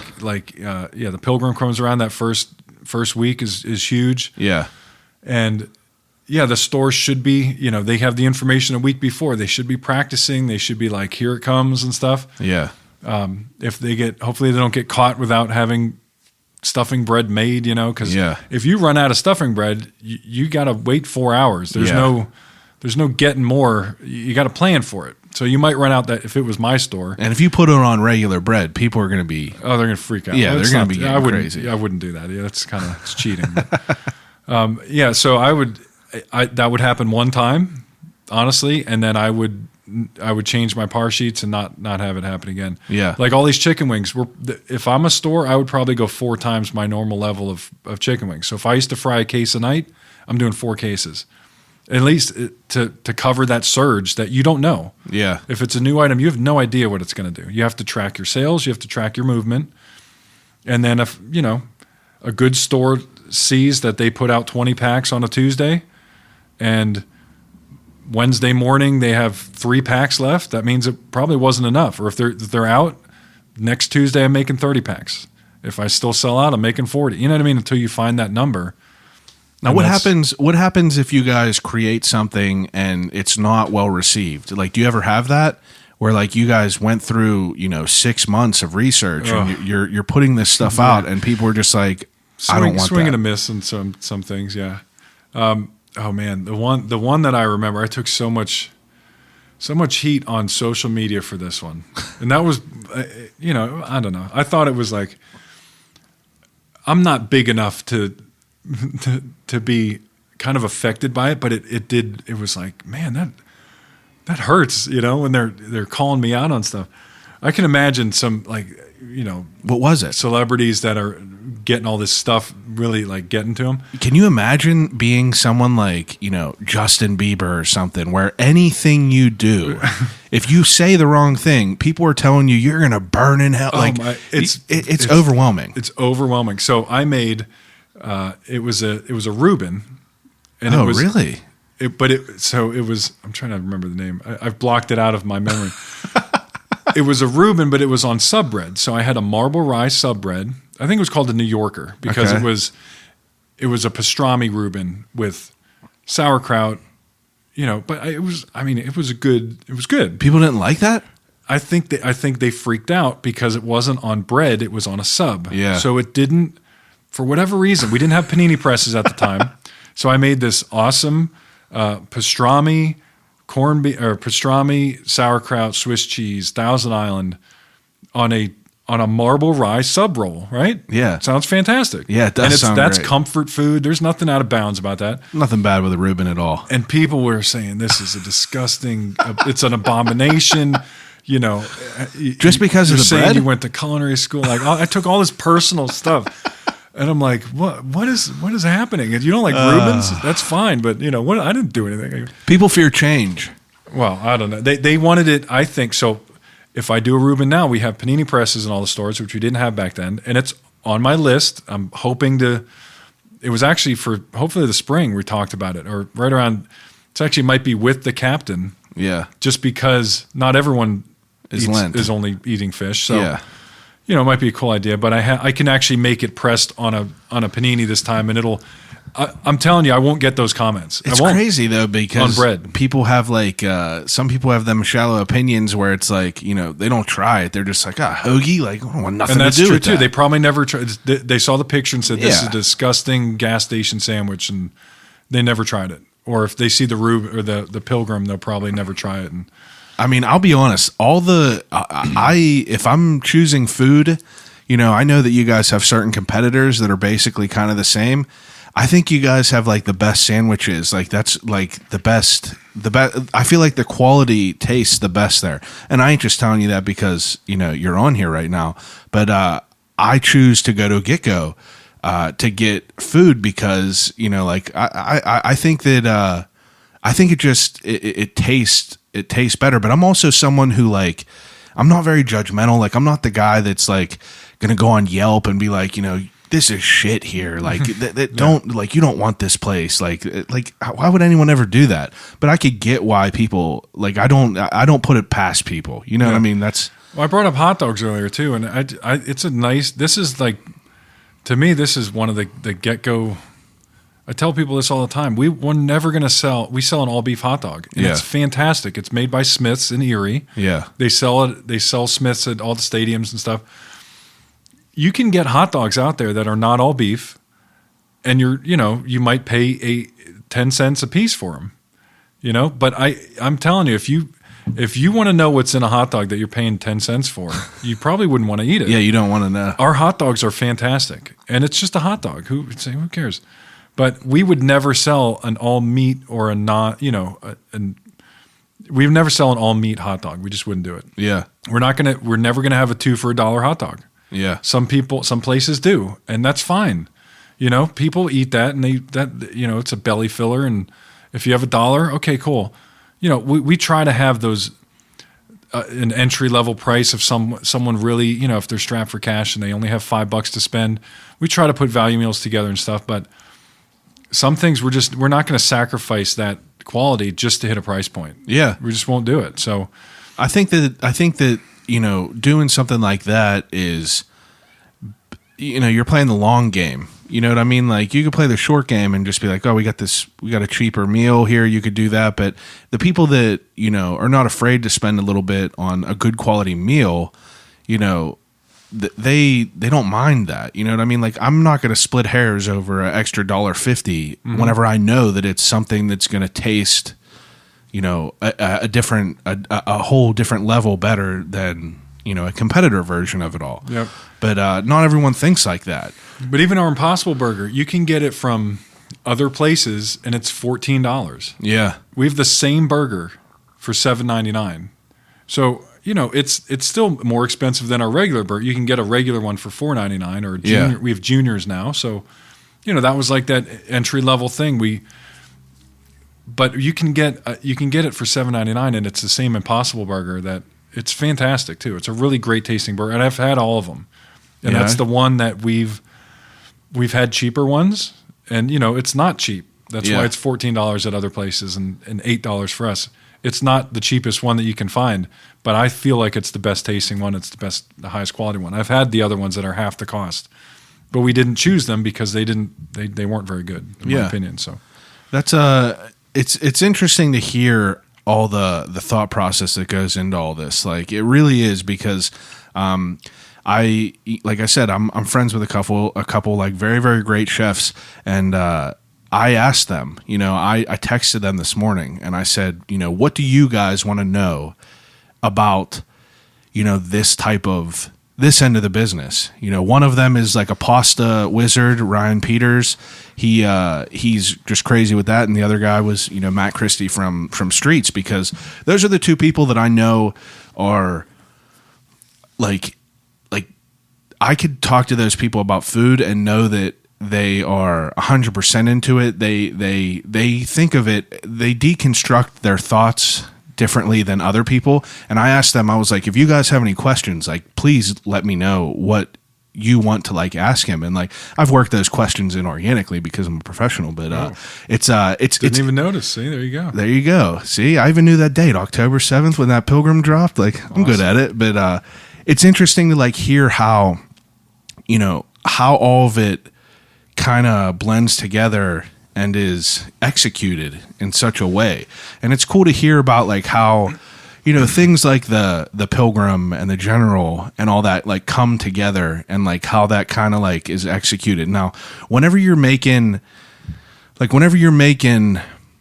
certain items on there, like how conscious are you of like, you know, like do you have like statistics on like people that are like vegetarians that come there and people that are like, you know, strictly like, I don't know how I want to phrase it. Like how conscious as a food distributor are you of like people that are like vegetarians and stuff like that? Like I don't look at menus for that. So like I don't even notice like what's on the menu for someone who doesn't eat meat or anything like that. Like I didn't know that I honestly didn't know there was an Impossible Burger. Yeah. It's just because like it's not something that I go to.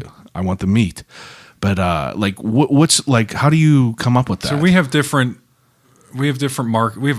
full marketing team. Yeah. And they have, honestly, I don't know where they pull their data from, but they get a lot of focus group research and a lot of Advantage Card data is really good. So it'll kind of tell us, you know, who's shopping and who's buying certain things that we can, but that's who's buying from us. If we want to know who's not buying from us and why they're not because we're missing something. Yeah. We have marketing groups that they go to. I don't know if you heard of like Technomics is one that's kind of a big one, and it's kind of like a Nielsen thing for TV. Yeah. They have these things, all the surveys you probably get, you know, on your phone or the things that you're scrolling on the internet, and it's like, oh, I'll take this survey quick. All that stuff is just generating data that people sell to everyone. So if we want to know. We do that a lot for menu gaps. So every once in a while, we'll look at our menu and see, all right, maybe we did this, I want to say a year and a half. It's probably once a year, once every 2 years at least. But we thought we were missing the Mexican segment. Mm-hmm. So, and we learned that from this data that said, you know, based off of our geography and based off of the demographics of where our stores are located, we think you could sell burritos. So I started, you know, that was a nice project because I actually have a dartboard to shoot at. Most of my projects, I don't have a dartboard. I don't have darts yet. You know what I mean? I'm just kind of like creating it. Yeah. But if I get outside information, that helps me kind of focus my project on it. So then I'm a little bit the direction. Yeah. So then it's how do we do a burrito program if we don't have anything? Yeah. And that's kind of, you know, it's nice in a way because I can control which things I get, and I don't have to be, you know, I'm not kind of crowbarred into something like fitting in a store, like, you know what I mean? Yeah, absolutely. But it's also harder because I don't have all that stuff too. So it's both ways. I have to fit in all this. First, I have to find it all. Who's going to sell it to me? What level of processed is it in? Is it a refried bean? Is it ready to eat? Is it fully cooked? Is it, you know, if I get a shell, do I get a 10-inch shell? Do I get a 12-inch shell? Do I get a white tortilla? There's 50 different flavors of tortilla. Crazy. And then how do I make it? So I test a lot of equipment in my kitchen too. So I went through probably 3 panini presses, and a lot of it was based on the throughput I could get and the footprint it sat on the counter. Yeah. Because I only have 2 feet. So I have 2 feet to get a panini press in there. So it might not be the most expensive one that does it, you know, but it has to fit. I'm not expanding. Check all the boxes. I can't knock a wall down to put in a new panini press. Yeah. So it has to fit somewhere on the counter and then be functional. I never thought about that either. It's like not every place has an unlimited amount of space. Everyone's locked in. It's like a submarine. Wow. There's nowhere to go. So you either have to reorganize and move a table or something. Yeah. But that's why it's hard. But now that I have a panini press, that's when paninis opened up, burritos opened up, pressed subs open, everything open. So I have like Cubans on the radar and all this stuff, pressing sub bread, But again, you might like that. I had one with roast pork and ham, nice pickles, some Dijon. I'm not really picky at all. Pressed about on it was fantastic. But again, it's on the radar. Not right now, but who knows? At some point, it's not going anywhere. Yeah. And I actually add up all these ideas of things we've tried and liked, because it's, at some point when we need an idea, it's like, oh, let's try this now. We're ready for it now. Or when everything opens up again, if whatever it does. And yeah, everything's really, again, I've been slowed down a lot, which kind of, it's making me look farther out and work more on the research part of it, which is kind of cool.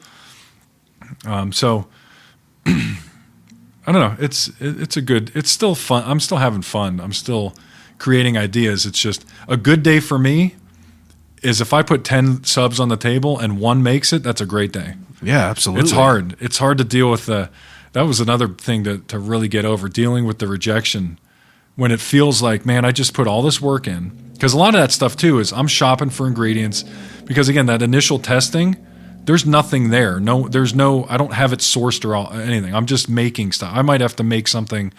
I might braise a short rib at home to make a short rib taco or something, So I'm doing all this work knowing that I'm going to have to find someone to braise me a short rib, because a store's they can't do that. Yeah.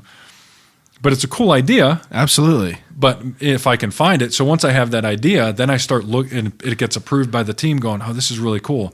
Can you get it? It's probably a certain level of fun, like trying. Yeah, it's fun. It's like solving a puzzle. But if all of them are like, sometimes there's only a group of 4 or 5 people on the team, and I'm the ones that kill me are when I really love an item. I love it. I think it's like a home run. Yeah, going to sell, and everyone hates it for whatever reason. Like the Reuben. Not that one. It got approved on the menu. This was our internal. You're team you're talking about like whenever just you on love my something team. I'm like, that you it's like can't- me presenting my favorite Thanksgiving pie to you, and you go, I hate it. It's horrible. And I'm like, what do you mean? I worked all day on it. Does it happen often? But it happens a lot. Yeah. I mean, But it for has whatever to. reason, it could be because it costs too much. It could be because it's too hard to make. Anything. Yeah. It could be a million reasons why it gets rejected. But How did you come to terms with that though? How do you face the rejection? It's just me. I'm just good. I don't sweat over much. I mean, Do you cook a lot at home?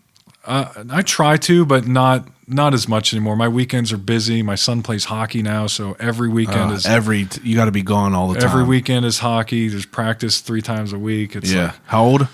he's 9. So you're like in the thick of it. Is it traveling He's and a everything? squirt. Yep. We went to Altoona yesterday, so Sunday was done. I mean, it was done. And Sunday was all over. I played football my entire life, but like, my best friends played hockey, grew up playing hockey, and like it was just astronomical. 7 a.m. practices. That's an hour away. Well, that's It's nothing. like, We ugh. had 6 a.m. practices, terrible. but it's like the volume that you guys are playing all the time and traveling every weekend. Like they're gone every weekend. Yeah. Like they just were up at Johnstown again.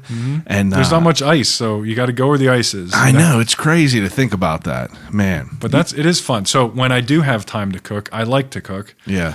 My problem is I usually have to tailor it to my family too. They're not as adventurous. I'm trying to get them to be foodies right now, but I have a 9 and a 6-year-old. The 9-year-old's pretty good. He'll at least try things that I make. Yeah. 6-year-old is peanut butter and jelly, and some days she likes mac and cheese, some days she doesn't. I'm like, well, you just ate it last week. I hate it today. I'm like, okay. So sometimes I have to make 2 versions of something. I love the holidays because I make what I want. Yeah. If people don't want it, they don't have to eat it. But Yeah. I'm making my sides, my stuffing, but they all love my stuffing, so that's cool. So, but like New Year's, I make 2. I make a pork and sauerkraut, Yeah. which is probably my favorite meal of the year, with homemade mashed potatoes. Oh yeah. And then I have to make a pork roast without sauerkraut for everyone else because they just won't do it. So what are you going to do? I've learned to live with it. Yeah, well, you got to. I mean, are you a big critic on yourself? Oh, huge. Like you That's gotta why be. I don't. I feel like if it doesn't get approved, it's like what didn't I think of? What can I tweak? I'm really bad. Yeah, so I like to. It's tough. Like if I make a mistake on a job aid that I didn't catch, I hate that. Hopefully it doesn't happen too much, because if I put it out there, it's so hard to make that turn that boat when it's going. You Yeah. know, it's like you have it's like the Titanic. Once it's out into the field, I could send 50 emails all I want. Like if that team member knows, here's how I make the Pilgrim, and I want to change something, Yeah.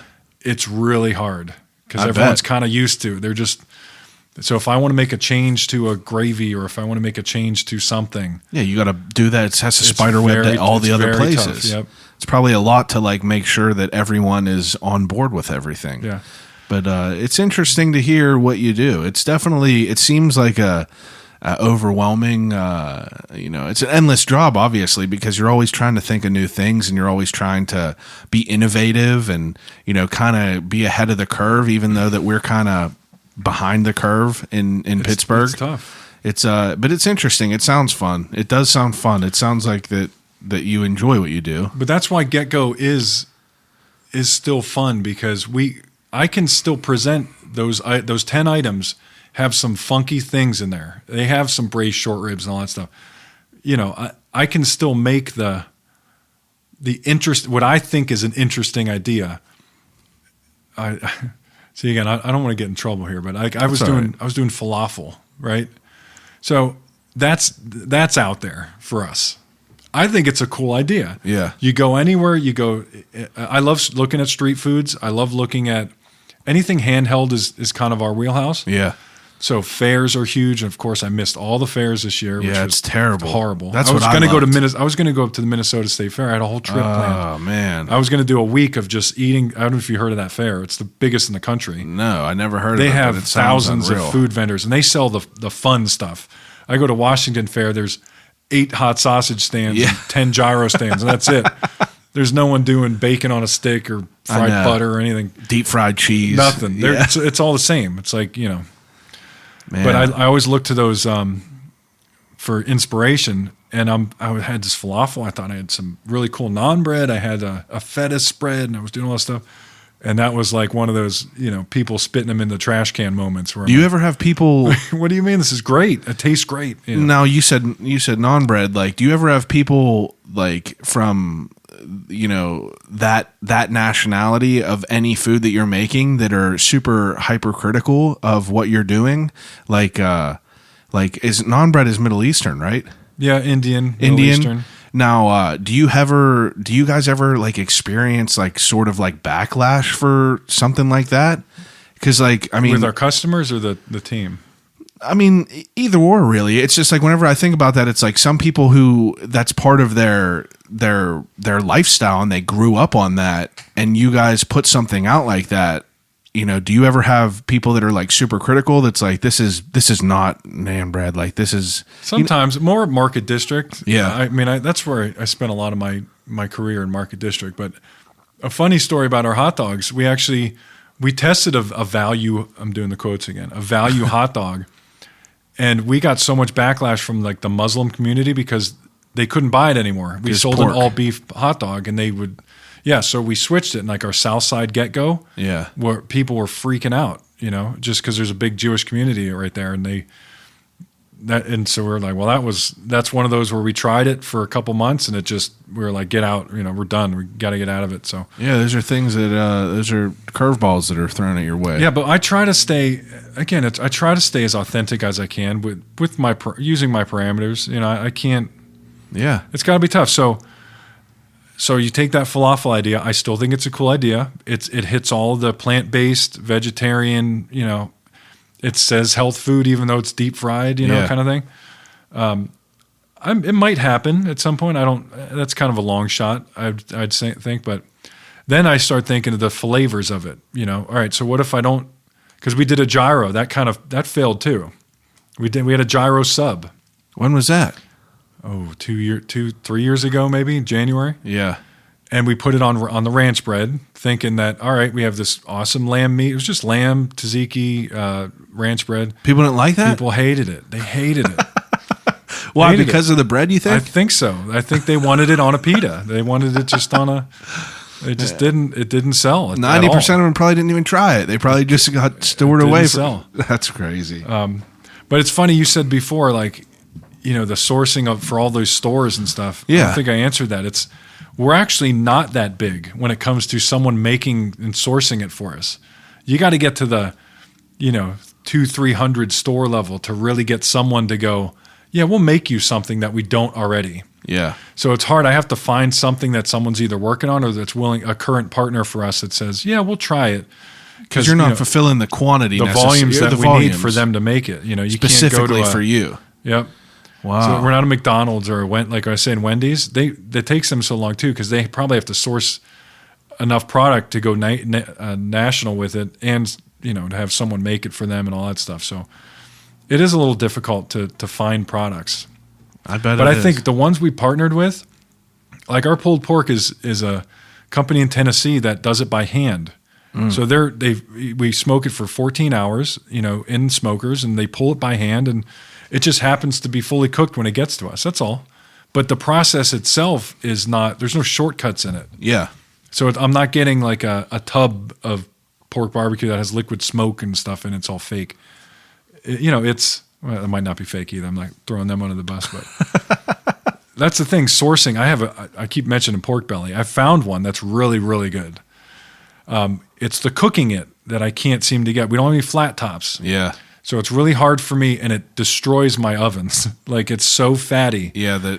If I try to blast it, because you can't eat raw. You don't eat raw pork belly. It's just it's gross. Yeah, it's gross. You got to sear it. You got to get it nice and kind of crispy and stuff. Where it almost like melts in your mouth. So again, I found the product. It's great, but the technique now I have to finalize before it will ever kind of make the menu. So.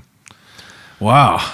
I mean, I feel like you should visit. You got to once all this, Yeah, let me know. I mean, I don't know when it's going to be over, but whenever I can have visitors again, you should definitely let me know. We'll plan some sort of. I give good feedback. Testing. I'm transparent. Because I have a lot of cool things that I really want to tell you, but I'm pretty sure I'd get fired. Hey, I appreciate that. I appreciate what you've told me already.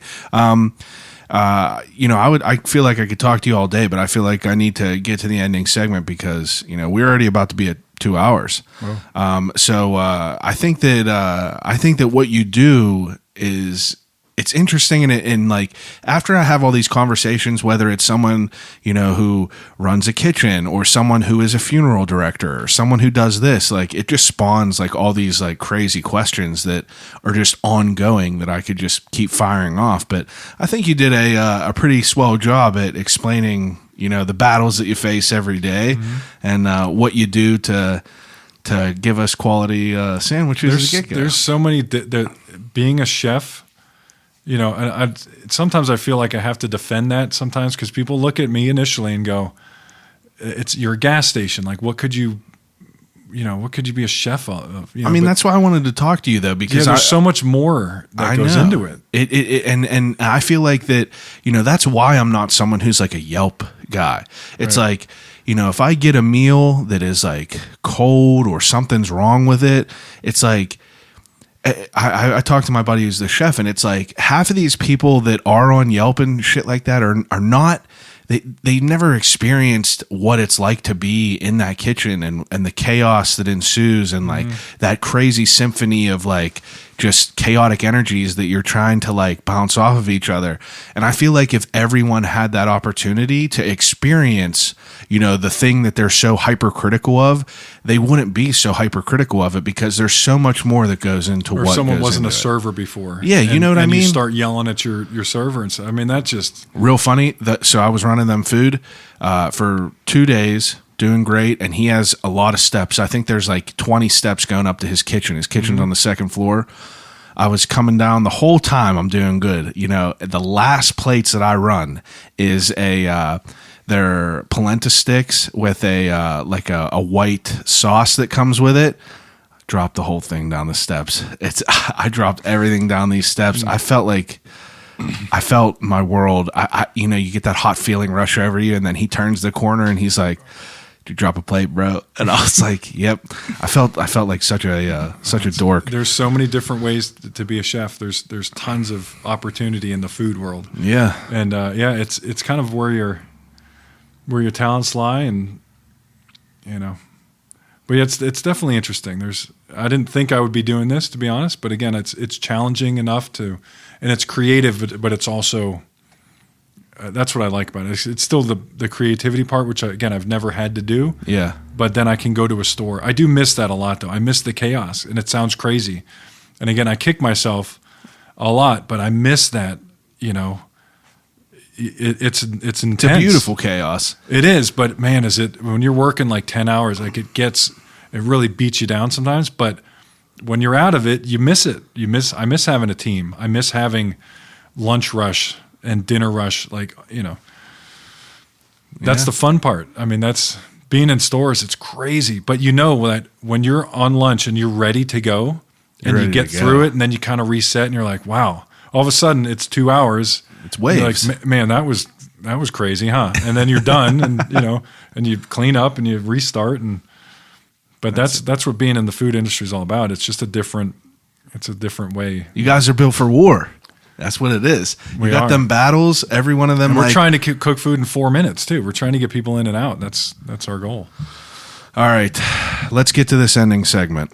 The ending segment of the podcast is called Desert Island Questions. Everybody gather up, please. I think this is a perfect opportunity for all of us to participate in some really intense, psychologically revealing conversations. So we're going to be playing Desert Island. Desert Island. Desert Island. Desert Island Questions is whenever I give each guest 3 categories to take with them on a desert island to exhaust until expulsion. So, the first category is 3 things to watch on a desert island. So you get to pick 3 movies to take with you to watch over and over and over again, like Tom Hanks in Castaway. Wow. These are hard questions. So these are very hard. So because there's a handful of movies that I'm almost not allowed to watch anymore at home because I can probably turn them off and say every line. Yeah. But then I'm like, well, if I already know the lines, why would I need to watch them? That's a good point. Because I can always think about them in my head. I could do that with like Happy Gilmore, Billy Madison. Spaceballs might be one of them. It's a great movie. It is. I love it. It's the little things in it are Yeah. so good. Yeah. And I can say a lot of the lines. Back to the Future, the first one. I just watched Back to the Future again, probably like last month, and it is one of the best movies of all time. It's like perfectly constructed as a movie. Did you ever notice that in the intro to the movie, like whenever they're scrolling past the clocks and everything like that, there is a picture of Doc Brown, or there's a clock with Doc Brown like holding on a clock needle. And I don't know if it's like a foreshadowing or what, but I noticed it whenever I was sitting here just like watching it, and I was like, what the hell is that? I don't think I just have to rewatch it. You should. I know things like where it's Twin Pines Mall in the beginning and then it's Lone Pine Mall at the end, stuff like that, or I think is like really cool, you know? Yeah. Like he knocks down the pine tree at Peabody's farm, you know? Yeah, Lone Pine. Yeah, that's interesting. And then I need one more, huh? Yep. Oh, man.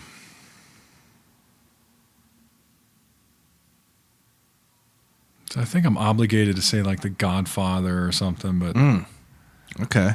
you know, I finally watched the trilogy once, and I was like, man, I don't, because it took me a while. For whatever reason, I never saw. I actually prefer Goodfellas over The Godfather. I've still never seen Godfather, but I've saw the rest. So I of watched them. the trilogy one first. Yeah. Because I was like, oh, that'll be cool. But it's 6 hours long in chronological order. So the whole thing, it doesn't make any, I mean, it kind of makes sense, but it's not like the movies. Yeah. So I recommend just watching the first one first. You like Goodfellas? I do. Do you prefer that over Casino? Yeah. Yeah. Casino's good too, but Goodfellas I think is. I feel like I'm on the other end of it all. Like I prefer Casino over Goodfellas, but Goodfellas has the scene where they're cooking in the jail is one of the best scenes of all time. But I also love so much whenever Ace is critiquing the baker. Blueberry muffins. Yeah, and he's like, there has to be equal amounts of blueberries in each muffin. I don't know why, but that's like one of my favorite parts of the entire movie. It's perfect. Yeah. And the only way to do that is you drop in the blueberries, and that's what it takes, that level of being like anal to like do is that. What it takes to have, yeah. So someone's not going to open one and not have any muffins. I feel like that blueberries. At that point in the movie of Casino, you know, like, yeah, he's a great businessman, beautiful suits, like him and Joe Pesci and everything like that. But in that moment, you learn how meticulous and how you learn what type of person he was. But I love that. Okay, so those are three good choices. You said you had Back to the Future, you had Godfather, or Goodfellas? I go Spaceball. Well, I don't know. Back to the Future first, then Spaceballs, then Godfather. Okay, good. Goodfellas. Let's say Goodfellas. I'm switching. All right, that's fine. I named my first dog his name was Emmett Brown. So that's how much we like. There you go. Back to the Future. Yeah, it's a great movie. I didn't care for the third one, but I love the second one too. But okay, so the second category is I usually ask people 3 books to take with them. Do you read? Because I wanted to. No, not really. Okay, I wanted to take away that question and ask you three menu items from GetGo's menu that you would take on there. Well, I think we have the best meatball sub you can ever get. So I don't know if I've ever got it there. you gotta get it. So I should have brought something for you. That's all right. Come in with like a bouquet of subs or something instead of like a. That's all right. I did good research. I went and I got myself. So yeah, the a fresh Pilgrim's one. good, but it's only here limited time. So our meatballs are awesome. Meatball sub. I'll get that for lunch tomorrow. Yep, it's we take a 6-ounce meatball and we cut it in half. So you're actually getting one meatball, but it's ginormous. You know, when it looks like a softball when we cut them up, and because we wanted to taste it. It's almost like a meatloaf. It's big, but it's really awesome. See, I prefer that over a bunch of smaller meatballs because you can contain it easier. It doesn't roll off, doesn't fall out the end. Yeah, all that stuff. There you go. As I point to my head. Yeah, and oh man, I love our meatball sub is awesome. And I upgraded it to the top is garlic bread, a cheesy garlic bread. So there's a garlic parm sauce with shredded mozzarella on it. So when it toasts, it's like the top's garlic bread and then the bottom's a meatball sub. It's fantastic. I didn't know that at all. Really good. Second's buffaloed. That's always going to be. You're a buffalo chicken guy? I love it. Yeah, I love it. I was talking to someone the other day. They were great. asking me about tots because I don't know if I want to give this out, but my email is Chef Tater Tot. Yeah. So someone was asking me like why I picked that and stuff. I was like, it's fun. I've had it since I was like 14. So it's weird that it's my first email. Like, why would I need it now? And I work with a lot of tater tots. I'm going to have a tot sidekick. They're developing this marketing company. It's called Little Tot, and he might be like some kid's going to do it at grand openings, like a tot costume. That's like awesome. A dancing tot. And I think it's so funny how it's fun. How does that happen though? Where you know what I mean? I'm like that. I work with tater tots like all day now. But they were asking me, what do you do with tater tots? And it was off the top of my head. It was like, what would you make with it? Now, I rattled off 3 things. Just, I was like, take buffalo chicken dip and just put tots on there and bake it like a casserole. I think that'd be fantastic. Absolutely. Then I said, or shepherd's pie, take the mashed potatoes off, use tots instead. Yeah, we make something like that here.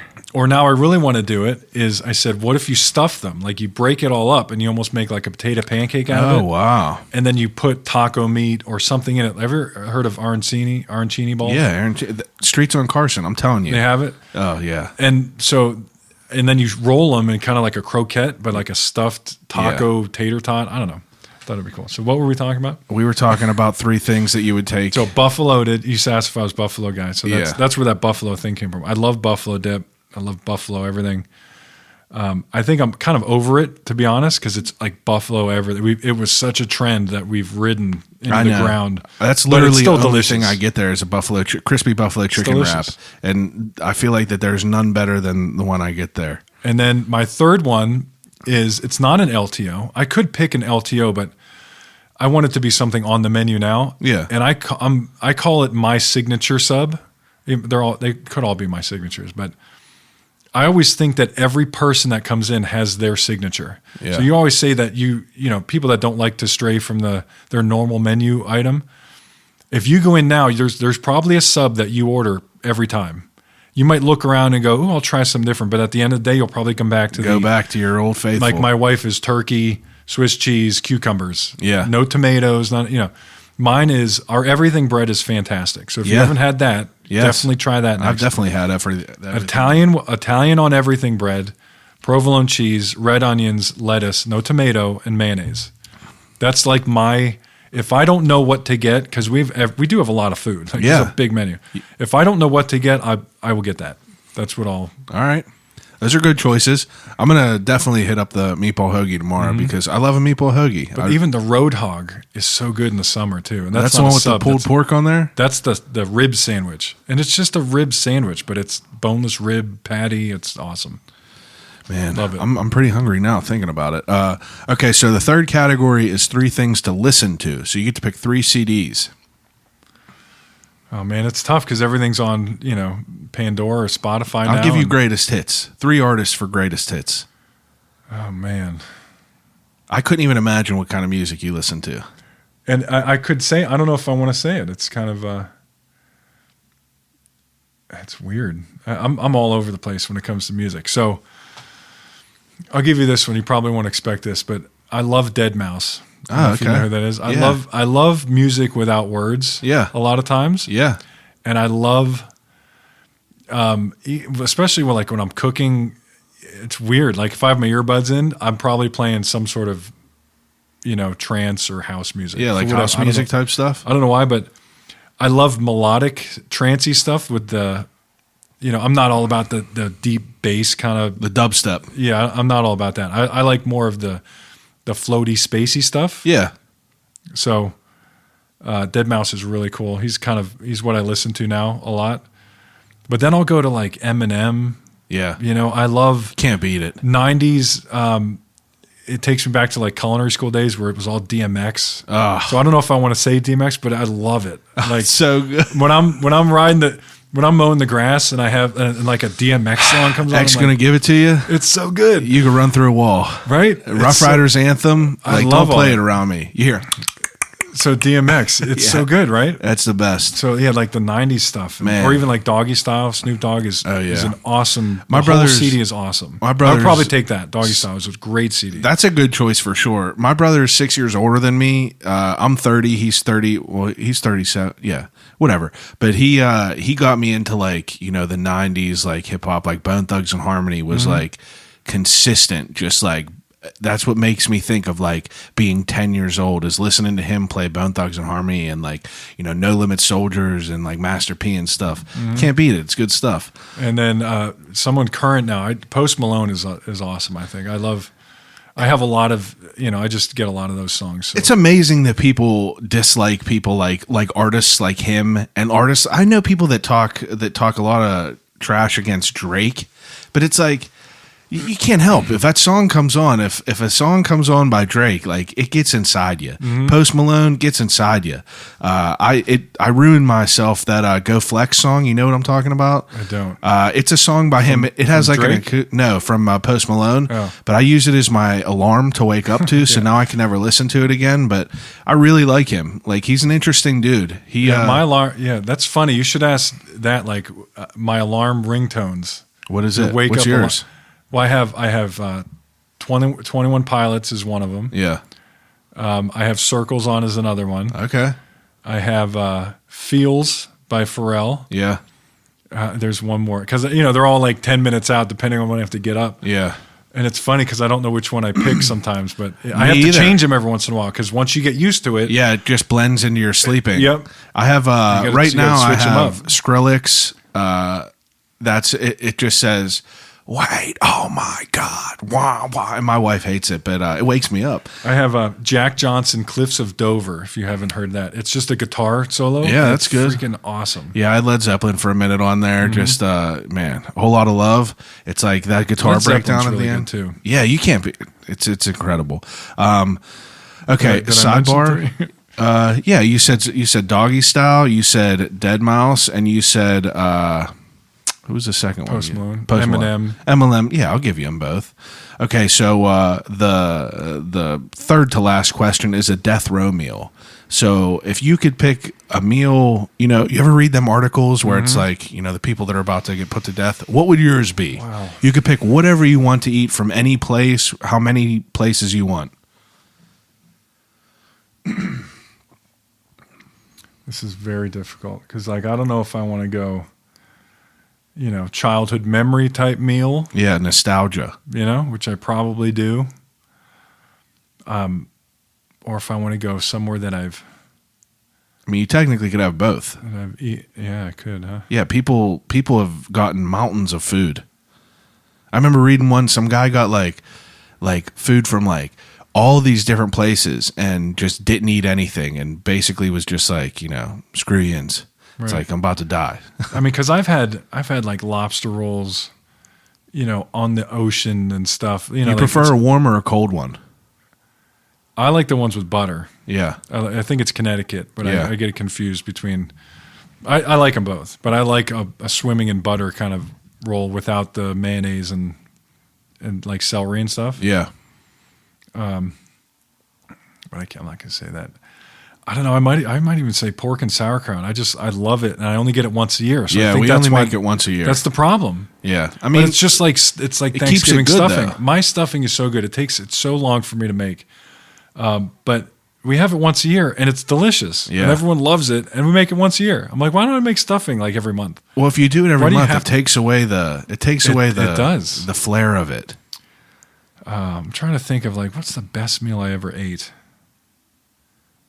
It's a hard choice. It's very hard because it all depends. I've had great burgers at places. There's a place called La Tub. Have you ever heard of this in No. Florida? La Tub. My mom lives in Fort Lauderdale, yeah, near Miami, kind of south. But it's like the best burger. But again, I don't know if it was the best because it's huge. First of all, it's like a pound, Yeah.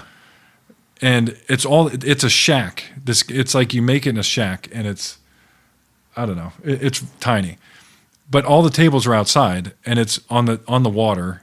So you know what I mean? It's Yeah. like It's a maybe I'm vibe. thinking it was the best burger I've You ever got had vibes. because it was just awesome Yeah. sitting there. All right. Manatees swimming and stuff. You're like, was that manatee? So, I mean, it's awesome. So So you're gonna pick the burger? I am a burger person. What's your nostalgia meal? That's the pork and sauerkraut. Okay, Mm-hmm. that's fair. So that good burger and a pork and sauerkraut. Yep. All right. Homemade mashed potatoes. What about a dessert?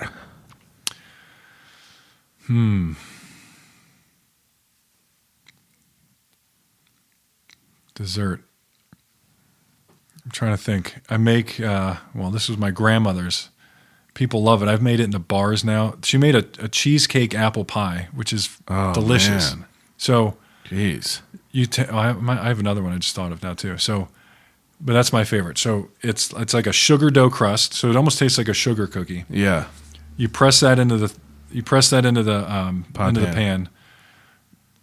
Cream cheese filling. So it's just cream cheese, sugar, kind of beaten up, some vanilla, Yeah. some eggs. Pour that into the pan, and then you kind of layer. If you want to, you can dump them on there if you want to be messy. But I'd do a little design on it. So maybe Yeah. I do bake a little bit, and then you bake it, and it tastes like you're eating a cookie. It's the crust is the best. Yeah. But then I've made it into a bar before, like spread real thin and make it into a bar. Jeez. So I'm definitely into apples and stuff. But then last year I was asked for a recipe, and I was like, I love pecan pie too. And I love pumpkin pie. So I made a pecan pumpkin hybrid. And what's cool about that is you have to make two. Yeah. Because you're making a pecan pie and a pumpkin pie. You just put the pumpkin on the bottom, pecans on top, and you layer it, and then you kind of it was awesome. It was awesome. Jeez. And I never made it before, so that might be like my new favorite, Man. I've seen people do now, like I've seen a trend now where they're putting pies in cakes. Have you seen that? Yeah, we had You one. threw a whole pie in the cake. We had one. I love it. I think my my mother-in-law got it for maybe my wife. I'm pretty sure it was something crazy. Actually, no, it was in Philly in one of these markets. We got a piece of it in there, but it was like a cake. It was like there was one pie on the bottom layer of it, and then another pie on the other layer of it. But it was between a vanilla and like a black and yellow cake. Awesome. And it was overwhelming almost. Too much. Yeah, too much almost. But it was like one of them Fantastic. things where you're just like, I got to try that. Yeah. All right. So the second to last question that I ask everyone, I'm sponsored by Turner's Premium Tea. I do this thing called the Turner's Crate where I have a question that's been submitted from all the previous guests. But I think I'm going to stray away from that because I've been asking the last few people the same question because I feel like it's the hardest question that I've asked anyone. So you're going on a road trip. You're going into GetGo. and you pick one snack. You only get one thing. Could be savory, could be sweet. got it. One thing. What is it? Combos. Really? That's been such a consistent answer Really? is combos. No, but the original cheddar cheese pretzel. Man. That Not pizza, not taco. I love the pizza ones. They're good, but not on a. And it's funny you say that because it's like if I'm driving far, Yeah. for whatever reason, I have combos next to me. Yeah, I that's don't know what- if it's just because it's like easy to eat or something, but Well, that's why that is my flying and road trip snack. I mean, those are good. Mine's like Cheez-Its, I think. You know, I love a Cheez-It. Cheez-Its, because the kids have Cheez-Its. I can always steal from them. You know That's what I mean? true. You get some of theirs too. Yeah, yeah. That's the And tax. no one will eat my combos. That's so, the dad like tax. Doritos. Yeah, you get a Dorito in the it's gone before I even smell the bag. You know, Man, Doritos, so consistent. They're good. All right, the last question that I ask everyone is: if you could have a conversation with anyone alive or dead, who would it be and why? Don't pick a loved one. I mean, you can, but I'll ask you to pick someone that you're not in love with. you'll veto it. Oh man, Because everyone could Alive pick or their. dead. Everyone could say, you know, I want to talk like to my grandfather again. Yeah.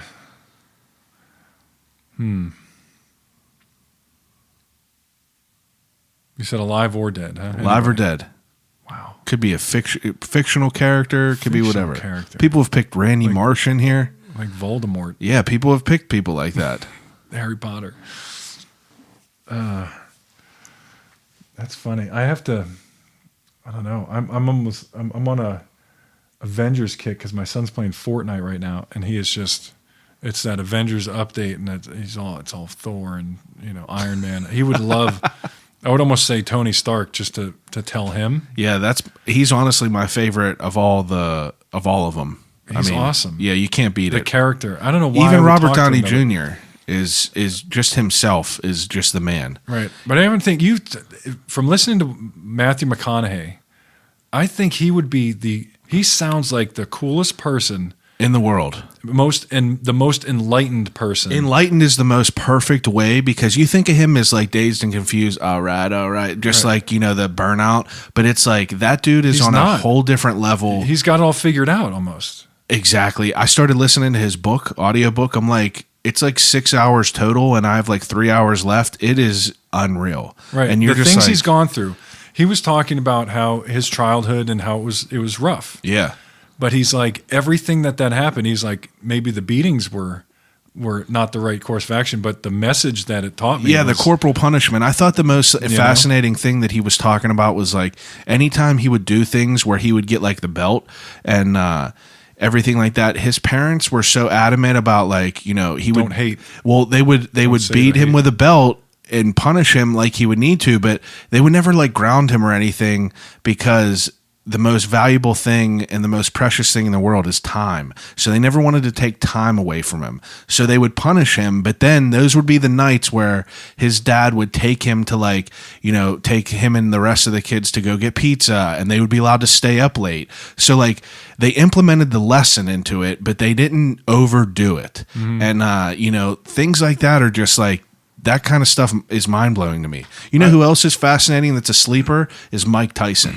People think that he is like, just from his voice, it deters people from listening to him. But he did an episode on Joe Rogan where he was talking about his life. And it was like one of the it like gave me chills listening to him speak about how he thinks about life. And it's fascinating. He would be a great answer, Matthew McConaughey, for sure. I love who wouldn't, well, maybe some people wouldn't, but like the pilgrimage he's done. And Yeah. He came Again, a long way from Ed TV to Yeah. being on like True but Detective. getting dropped off and hiking 13 miles to Yep. a village without power and, It's really awesome, and it's powerful listening to him talk. And Right. there's something to be able to unplug or know you need to unplug. after being someone who was like Yeah. voted most handsome, Just like had all the jump best start, looking yeah. girls. It's like he was conscious enough to pull himself away and check his ego. Yeah. Really, really fascinating. Yep. Hey, Tom, you were a really, really great conversation. I had a really good time talking to you. Well, thanks for inviting me. I'm glad I did it. And like I said, invitation's open once everything, calms down a bit to come in and do a tasting with me, and I'll take you up on that. we'll get into some secret things and some fun new things, and I'll have some, cool ideas that might not make the menu ever, but at least we'll get to eat them. So Yeah, I'm good with that. Take a second and promote anything you want to promote. I'll just shop at GetGo. I'd be, my car wash guy definitely wants me to say unlimited car washes Yeah. is big. I have a sticker in my car. You get the sticker, right? First of all, you can jump in front of the line. Really? So, yeah, there's a VIP entrance. So if you have that sticker, Oh, wow. I didn't know that. and the line is long, there's a little side cut in that you don't even need to, you don't have to open your window. You don't have to talk to anyone, touch anything. You pull up and it's a magnet or RFID or something. Yeah. It knows your car, and the gate lifts up and you drive right in. It just Wow. knows you're there. And if you get 2 a month, it's paid for. Is that it's called WetGo? WetGo Unlimited, yeah. Now, is that the only one that's in the city? Everyone. No, there's 40 of them around Pittsburgh. Oh, wow. Wexford has one. Donaldson's Crossroads has one. But Bridgeville just opened. It's always been there, but it's the new. It's enhanced now. The vacuums look out of this world. Yep, There's nothing free that annoys vacuums. me more than having to drag a vacuum over. Yeah, like so my it has car that and long stuff. bar Yeah. that you can reach the back of your car with. Oh yeah. Yeah. So it's worth it for that in itself. But yeah, shop at GetGo. Grab yourself a Pilgrim. When are they done? Good. We still have a month and a half. All right, End of there you go. November. Get a After Pilgrim. Thanksgiving, get a Pilgrim. Get a meatball Try some hoagie. bowl. Yeah, meatball hoagie. I'm gonna get one tomorrow, and I'm gonna Yep. take a picture of it, and Yeah, I'm and gonna send it to you. if you haven't been in GetGo, especially the cafe markets like our Jeanette location, if you've go to a new GetGo opening, and they're popping up everywhere. Yeah. Jeanette's it's gorgeous. These new stores are just, not that our old stores aren't, but once we get around to them, we're gonna keep freshening them up. The newer stores and kind of where we're going is just awesome. It's unlike any other, I'm going to say convenience store, but I call it a restaurant. That's why I'm here, that we happen to sell gas. Yeah. They look great. The shelving on them is great. It's LED lighting. They look really cool. And the food that we're putting out, great to go products. So if you're in a hurry, we have a lot to choose from when it comes to the grab and go cases with meals now. The Southside store, you're right there. The big Southside, not Yeah. little. Big one. Yeah, like over in We're doing that's like a little test store for us too. So you'll see some things you'll never see at other stores. Cases with ready to cook meals and stuff. We're trying in there and really really? cool things. So definitely peek in on there every once in a while because that's where we're kind of play with some stuff. So little test store. All right. Well, get out there, go to GetGo, get yourself a unlimited car wash at the WetGo, and everyone else that's listening, I appreciate it as usual. A lot of good episodes coming up as usual. Check the website out. I'll call you right back.com. The Turner shirts are sold out, but I'm going to be working on some new stuff coming up here. But I appreciate everyone listening. Please, if you could, rate, review, and subscribe to the podcast. It's free. That's the only thing I ask of you. And then go and buy a meatball sub tomorrow. But I appreciate everyone listening, and I'll call you right back.